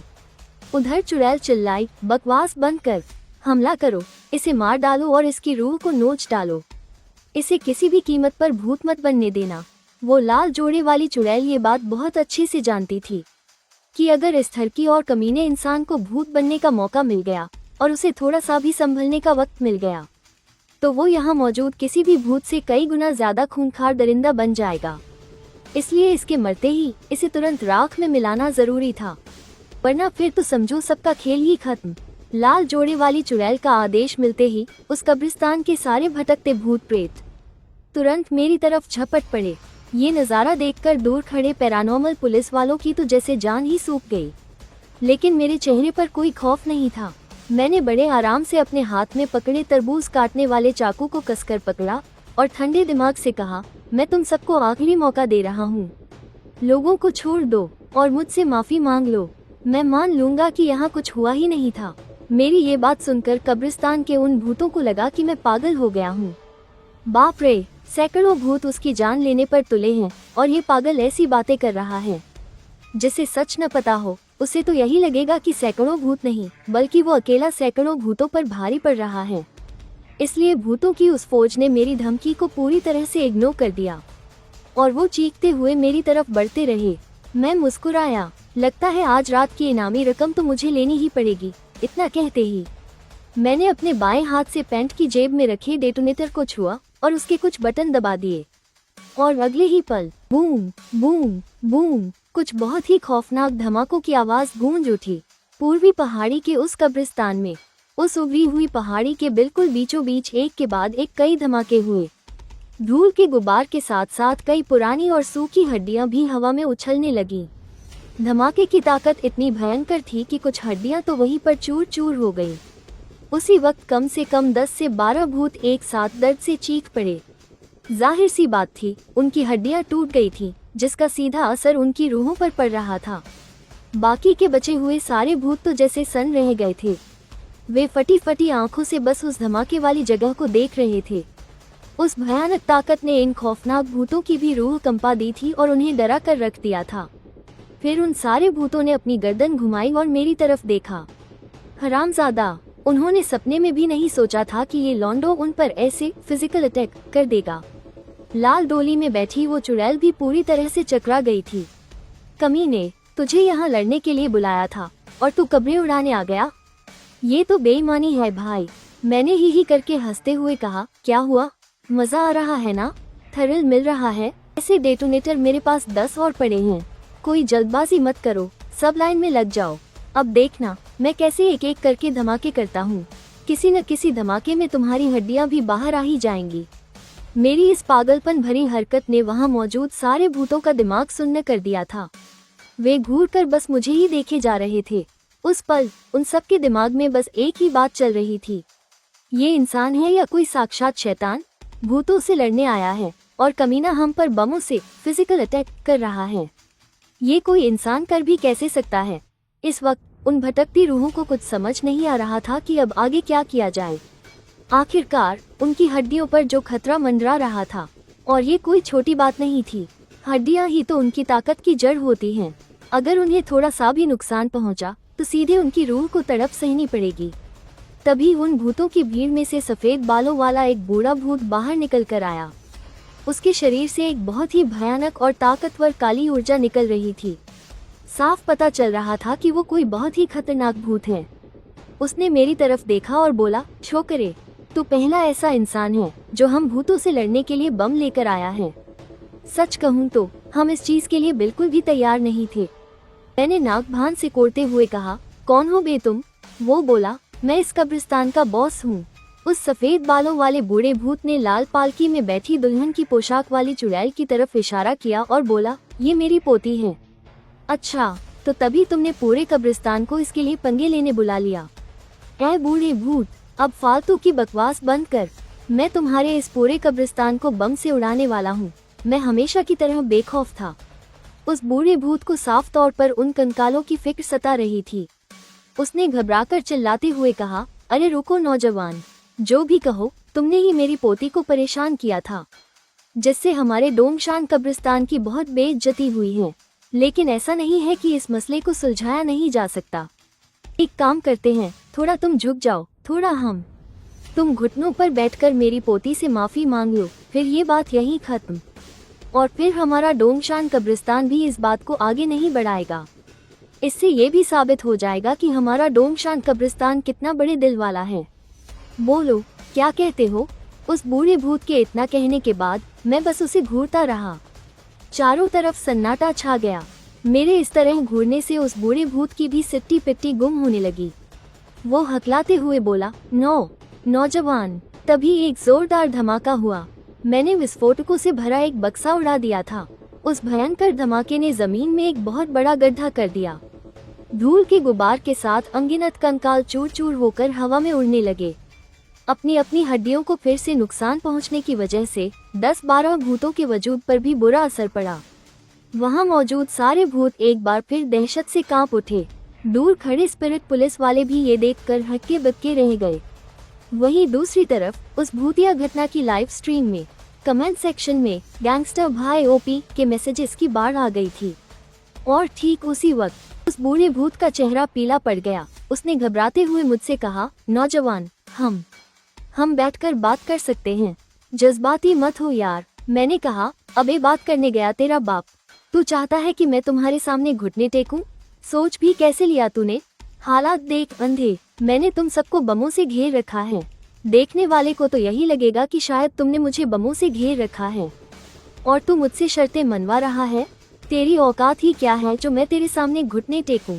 बूढ़े भूत ने हड़बड़ा कर कहा, ठीक है, घुटने मत टेको, बस माफी मांग लो। बूम! तभी एक और जोरदार धमाका हुआ। इस धमाके ने पूरे कब्रिस्तान के भूतों की रूह कंपा दी। सबके सब डर के मारे थर थर कांपने लगे। वो सफेद बालों वाला बूढ़ा भूत अब सच में घबरा चुका था। उसने अपना एक हाथ आगे बढ़ाते हुए जोर से चिल्लाया, रुक जाओ, अब और बम मत फोड़ना। कोई माफी नहीं मांगनी तुझे, हम आराम से बात कर सकते हैं ना। लेकिन मुझे इस बूढ़े भूत के नखरे सहने की कोई आदत नहीं थी। मैंने लगातार 2 और डेटोनेटर दबा दिए। पूरे कब्रिस्तान में धूल का बवंडर मच गया। अनगिनत भूत जान बचाकर इधर उधर भागने लगे। पूरी तरह अफरा तफरी मच गई। इस नज़ारे ने उस सफेद बालों वाले बूढ़े भूत के तो पसीने ही छुड़ा दिए। भाई, हम ही तुझसे माफी मांग लेते हैं, अब तो ठीक है ना? बूम बूम, अब और मत फोड़ भाई, हम तेरे सामने घुटने टेकते हैं। बूम! उस बूढ़े भूत के इतना कहते ही उसके पैरों के ठीक नीचे एक और भयानक धमाका हुआ। उस धमाके ने सीधे उसके कंकाल को बाहर निकालकर चकनाचूर कर दिया।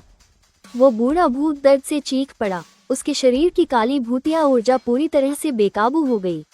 बूम! इसके बाद तो धमाकों की एक लंबी झड़ी लग गई। पूरा का पूरा कब्रिस्तान लगभग समतल हो गया। टूटे हुए कंकालों के टुकड़े हर तरफ बिखरे पड़े थे। भूतिया ऊर्जा, धूल के गुबार, बारूद की बदबू और धुएं ने मिलकर एक अजीब सा घुटन भरा माहौल बना दिया था। उस उबड़ खाबड़ और बर्बाद हो चुके कब्रिस्तान के आसपास खड़े सैकड़ों भूतों के चेहरों की हवाइयां उड़ी हुई थीं। उन सबके कंकाल बम से उड़ चुके थे। अब उनमें से एक भी भूत की हालत नॉर्मल नहीं रह गई थी। वो सभी अपनी आत्माओं में भयंकर बेचैनी महसूस कर रहे थे। जिनकी हालत ज्यादा खराब थी, उन्हें तो ऐसा लग रहा था जैसे उनकी रूह ही बिखरने वाली हो। यहाँ तक कि उस सफेद बालों वाले बूढ़े भूत का शरीर भी थर थर कांप रहा था। फिर उसने मुझे खून भरी आंखों से घूरते हुए गुर्रा कर कहा, कमीने, तू अब यहाँ से जिंदा बचकर नहीं जा पाएगा। मैं तेरे टुकड़े टुकड़े कर दूंगा। मैंने शांति से अपना बड़ा वाला चाकू निकाला और ठंडे दिमाग से बोला, अबे तुम सबकी रूहें पहले ही घायल हो चुकी हैं और फिर भी यहाँ इतनी बड़ी बड़ी हाँकने की हिम्मत कर रही हो। उस बूढ़े ने पलट कर कहा, भले ही हमारी आत्माएं इस वक्त कमजोर पड़ गई हैं, फिर भी हम इतने सारे भूत मिलकर तुझे आसानी से मौत के घाट उतार सकते हैं। काट डालो इसे। उस सफेद बालों वाले बूढ़े भूत की इस खौफनाक दहाड़ के साथ ही आसपास जितने भी भूत हिल डुल सकते थे, वो सब पागलों की तरह मेरी तरफ झपट पड़े। मैंने एक कुटिल मुस्कान के साथ अपने चाकू की मूठ को कसकर पकड़ लिया और अपनी तरफ दौड़कर आते हुए एक भूत पर जोरदार वार कर दिया। जैसे ही मेरा चाकू उस भूत के शरीर से टकराया, हवा में चारों तरफ चिंगारियां फूट पड़ी। तभी वो भूत जोर से चीखता हुआ हवा में पीछे की तरफ उड़ गया। उसके शरीर पर एक बड़ा सा कट लग गया था, जिससे उसकी प्रेत ऊर्जा लगातार बाहर रिस रही थी। इसके बाद तो मैंने बिना रुके अपना छुरा चलाना शुरू कर दिया। जो भी भूत मेरे आसपास भी फटकता, उसे मैं अपने छुरे से काट डालता।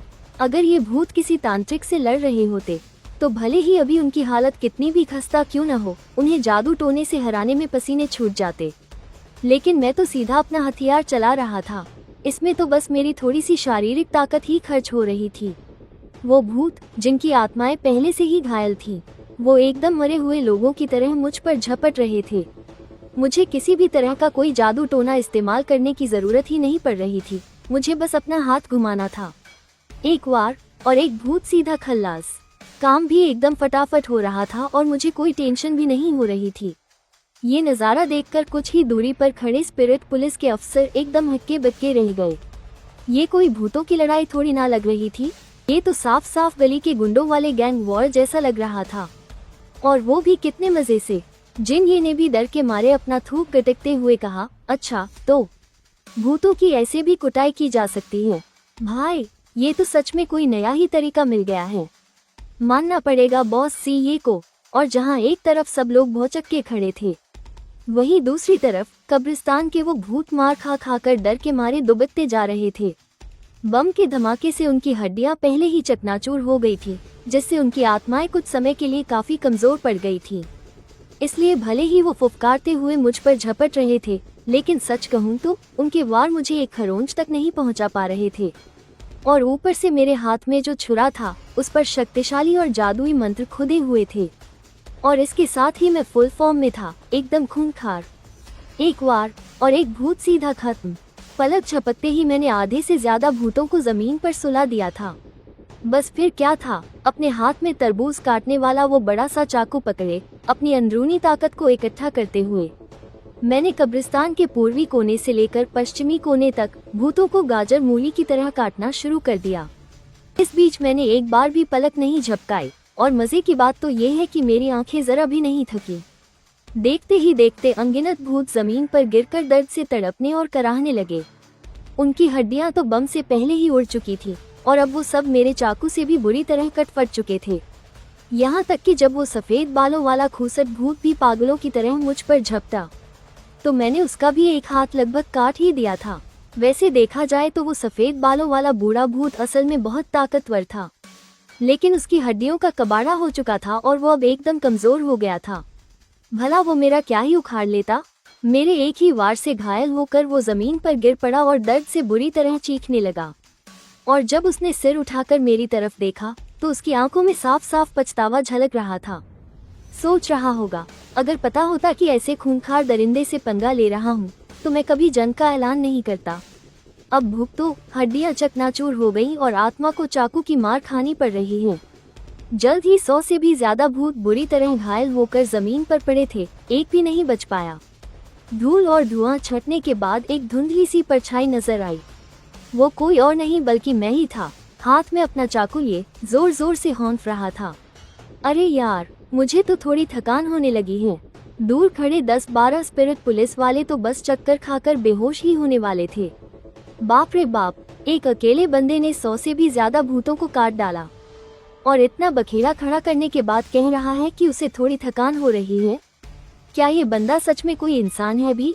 इसके बाद मैं अपना तरबूज काटने वाला वो लंबा सा चाकू लेकर उस लाल डोली के ठीक सामने जा खड़ा हुआ। इस वक्त डोली के अंदर बैठी वो खूंखार भूतनी डर के मारे पूरी तरह से सुन्न हो चुकी थी। उसे पता था कि मैं बहुत खतरनाक हूँ, लेकिन यार, उसने सपने में भी नहीं सोचा था कि मैं इस कदर वहशी और खूंखार हो सकता हूँ। इसे अपनी जिंदगी में पहली बार किसी इंसान से इतना डर लग रहा था। 100 साल पहले जब इसका सामना माओशान के तांत्रिक अंकल 9 से हुआ था, तब भी इसकी इतनी हालत खराब नहीं हुई थी। वो दुल्हन वाली भूतनी एकदम सुन्न पड़ गई थी। पता नहीं डर गई थी या उसे कुछ समझ ही नहीं आ रहा था। मैंने भी ज्यादा परवाह नहीं की और सीधा आगे बढ़ गया। मैंने अपना हाथ बढ़ाया और सू मेंगा को पालकी से बाहर खींच लिया। तुम ठीक तो हो ना? सू मेंगा ने सिर हिलाया और अपनी बड़ी बड़ी आंखें झपकाईं। उसे शायद यकीन ही नहीं हो रहा था कि मैं उसे बचाने के लिए इतना बड़ा हंगामा खड़ा कर दूंगा। क्या ये उसे 7 रंगों वाले जादुई बादलों पर बैठकर ले जाने से भी ज्यादा रोमांटिक और दिल को छू लेने वाला नहीं है? जब सू मेंगा इस पल में पूरी तरह से खोई हुई थी, तब मैंने लाल पालकी में बैठी उस दुल्हन वाली भूतनी की तरफ देखा। उसने भी मुझे देखा और उसकी आंखों में अजीब सी घबराहट थी। मैं काफी देर तक चुप रहा, फिर एक गहरी सांस ली और पूरे जज्बात के साथ कहा, सच कहूँ तो तुमसे मिलने से पहले ऐसा लगा जैसे। और अचानक से माहौल एकदम भारी हो गया। भूतनी का दिल धक से रह गया और वो मुझे देखने लगी। ये एहसास, जरूर ये कुछ बहुत ही भावुक कहने वाला है। और जैसा कि सोचा था, मैंने अचानक 45 डिग्री के कोण पर आसमान की तरफ देखा। तुमसे मिलने से पहले कसम से मैंने सपने में भी नहीं सोचा था कि अपने खुद के बनाए नियमों से लोगों को इस तरह लूटना सच में मुमकिन है। उस भूतनी के चेहरे की हवाइयां उड़ गईं, उसका शरीर हल्का हल्का कांपने लगा। ये बात सीधा उसके दिल पर तीर की तरह लगी थी। मैंने आह भरी, हल्का सा सिर हिलाया और आगे बोला, बिल्कुल। और जो बात मेरे लिए सबसे ज्यादा हैरानी की थी वो ये कि वो दुल्हन वाली भूतनी मेरी तरफ एक उम्मीद भरी नजरों से देख रही थी। वो सोच रही थी कि कहानी में पक्का कोई ट्विस्ट है, लेकिन तभी उसने मुझे ये कहते सुना। मुझे तो इस बात का भी अंदाजा नहीं था कि साला ये सब करने के लिए मुझे बोनस भी मिलेगा। ये सुनते ही दुल्हन वाली भूतनी का शरीर जोर से कांप उठा और अगले ही पल उसने निराशा से भरी एक भयानक चीख मारी, तू एक नंबर का कचरा, नीच और कमीना इंसान है। मैंने उसके शरीर, दिमाग और आत्मा सबकी धज्जियां उड़ा दी थी। मैं ही करके हंसा और मजे से मुड़कर वहां से चल दिया। आज रात का जो ये माहौल था ना, इससे इन बुरी आत्माओं के गिरोह को बहुत तगड़ा झटका लगा होगा। यही सोचते हुए मैंने खुद से कहा, आज रात इन भूतों की अकल ठिकाने लगाने में मैंने जो इतनी मेहनत की है, पक्का इसका बोनस भी तगड़ा ही मिलेगा। ही।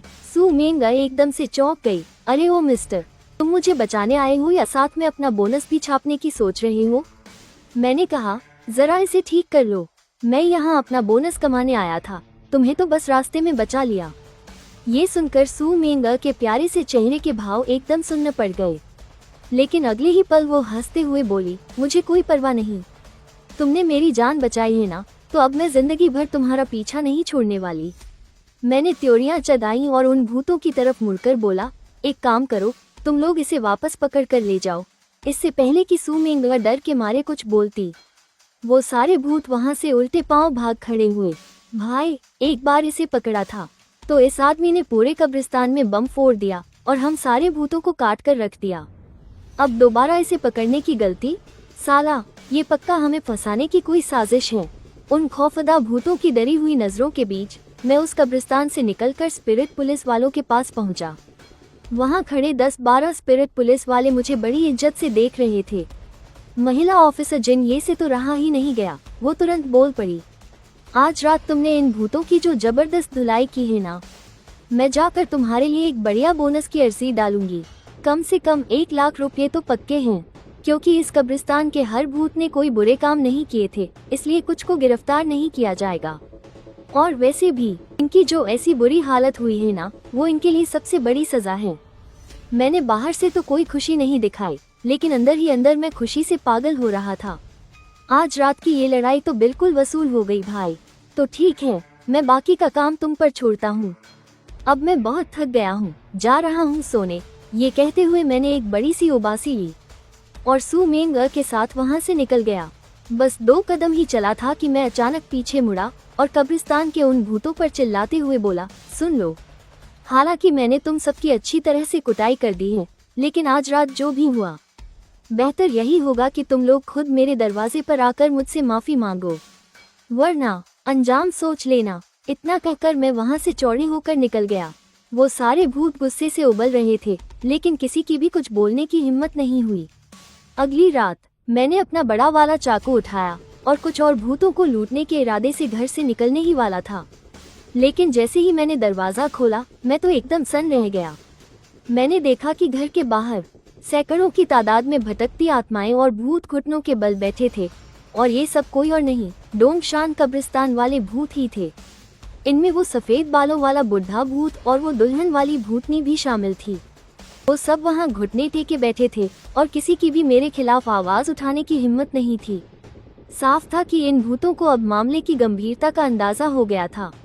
अगर ये शरीफों की तरह माफी मांगने नहीं आते, तो भगवान ही जानता है कि मैं इनका क्या हाल करता, क्योंकि जब बात असली ताकत और खौफ की आती है ना, तो मेरे जैसे खतरनाक और सनकी इंसान के सामने सिर झुकाना ही पड़ता है।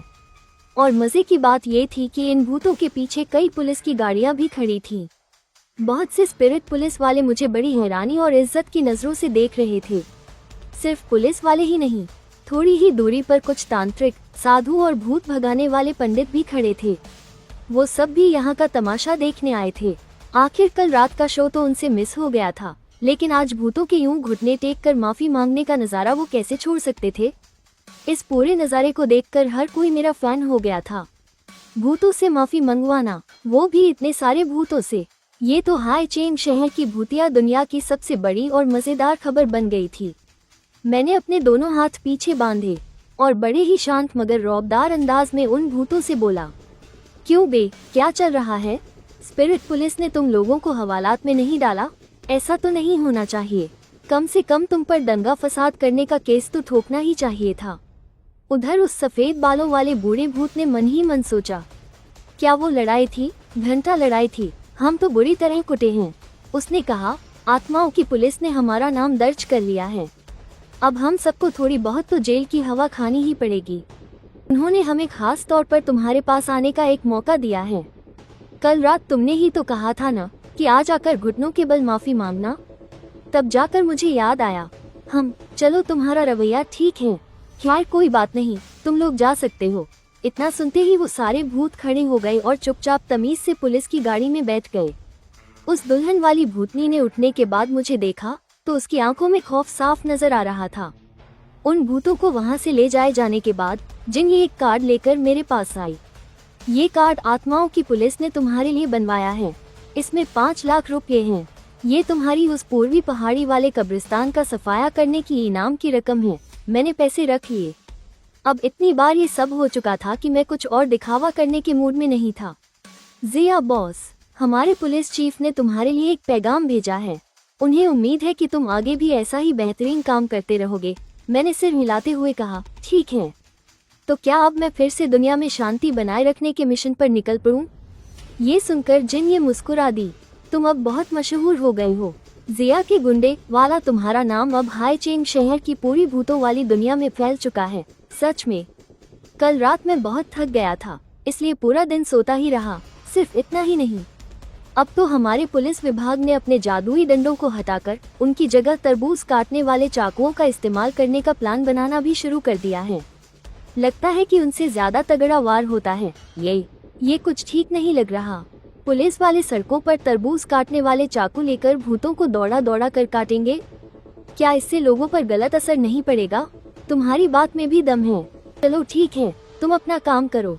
मैं भी जाकर कुछ और भूतों का इंतजाम करता हूँ। जिन ये को रात में गश्त लगानी थी, इसलिए वो वहाँ से चली गई। जिन ये के जाने के बाद मेरे चेहरे पर एक बहुत बड़ी सी मुस्कान आ गई। मुझे पता था कि भूतों की धुलाई करने से पैसे मिलते हैं, लेकिन कसम से कभी सपने में भी नहीं सोचा था कि इतने अंधाधुंध पैसे मिलेंगे। एक ही बार में पूरे 5 लाख रुपए। इतने पैसे कमाने के लिए तो मुझे किसी फैक्ट्री में न जाने कितने सालों तक मजदूरी करनी पड़ती। ये सोचते ही मैंने पक्का इरादा कर लिया कि मैं ऐसे ही भूतों को पीटता रहूंगा, खूब सारे पैसे कमाऊंगा और जल्द से जल्द अपनी जिंदगी के सबसे ऊंचे मुकाम पर पहुंच जाऊंगा। जब मैं अपने इतने शानदार भविष्य के सपने देख ही रहा था, अचानक एक बहुत ही तीखी और पतली सी आवाज सुनाई दी। नौजवान, मैं तुमसे एक बात पूछता हूँ। मैंने पलटकर चारों तरफ देखा। कौन? ये कौन बोल रहा है? इधर, मैं यहाँ हूँ, जरा नीचे तो देखो। वो आवाज फिर से आई। मैंने जैसे ही अपना सिर नीचे झुकाया, बाप रे बाप, एकदम मेरे सामने एक बहुत ही अजीब सा जानवर अपनी बड़ी बड़ी आंखों से मुझे घूर रहा था।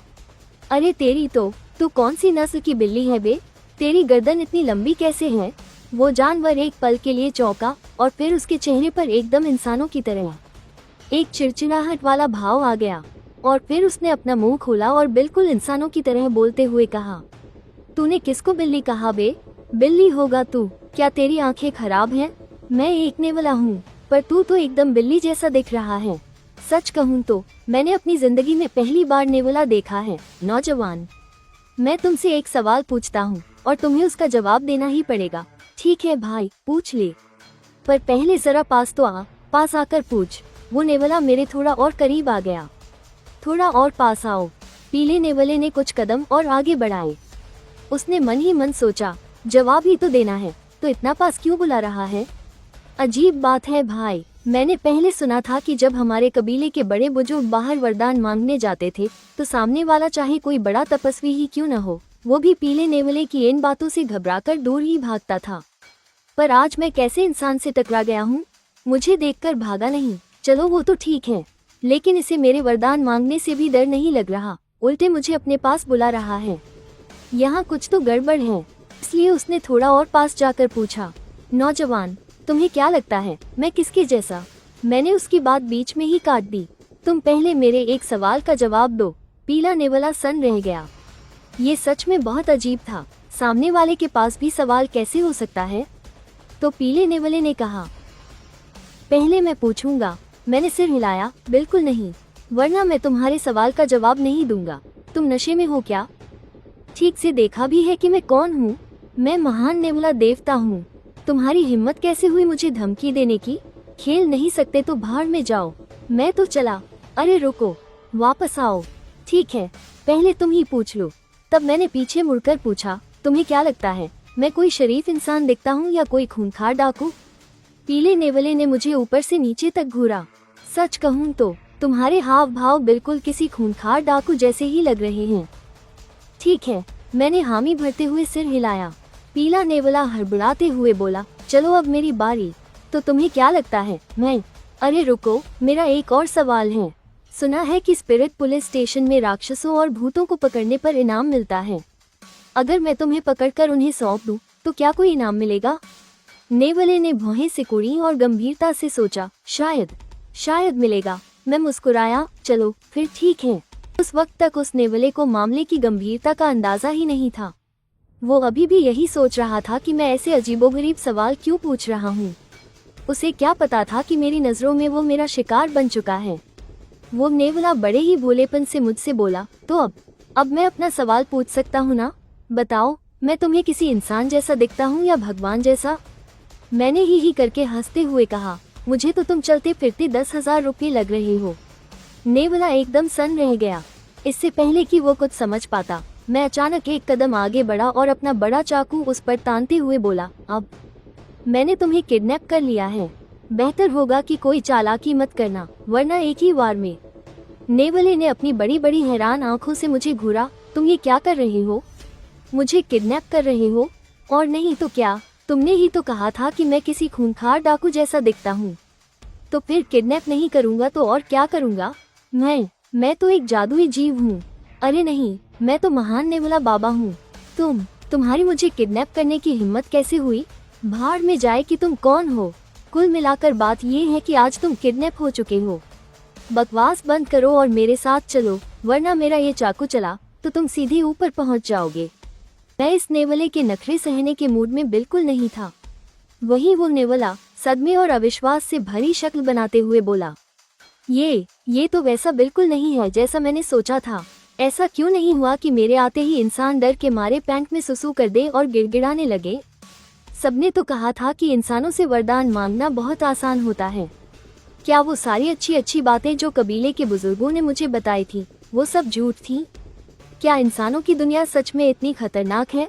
इस शहर के लोग बहुत चालाक हैं। मुझे वापस अपने गांव जाना है। शहर के लोग चालाक नहीं हैं, मेरी चालाकी सबसे आगे है।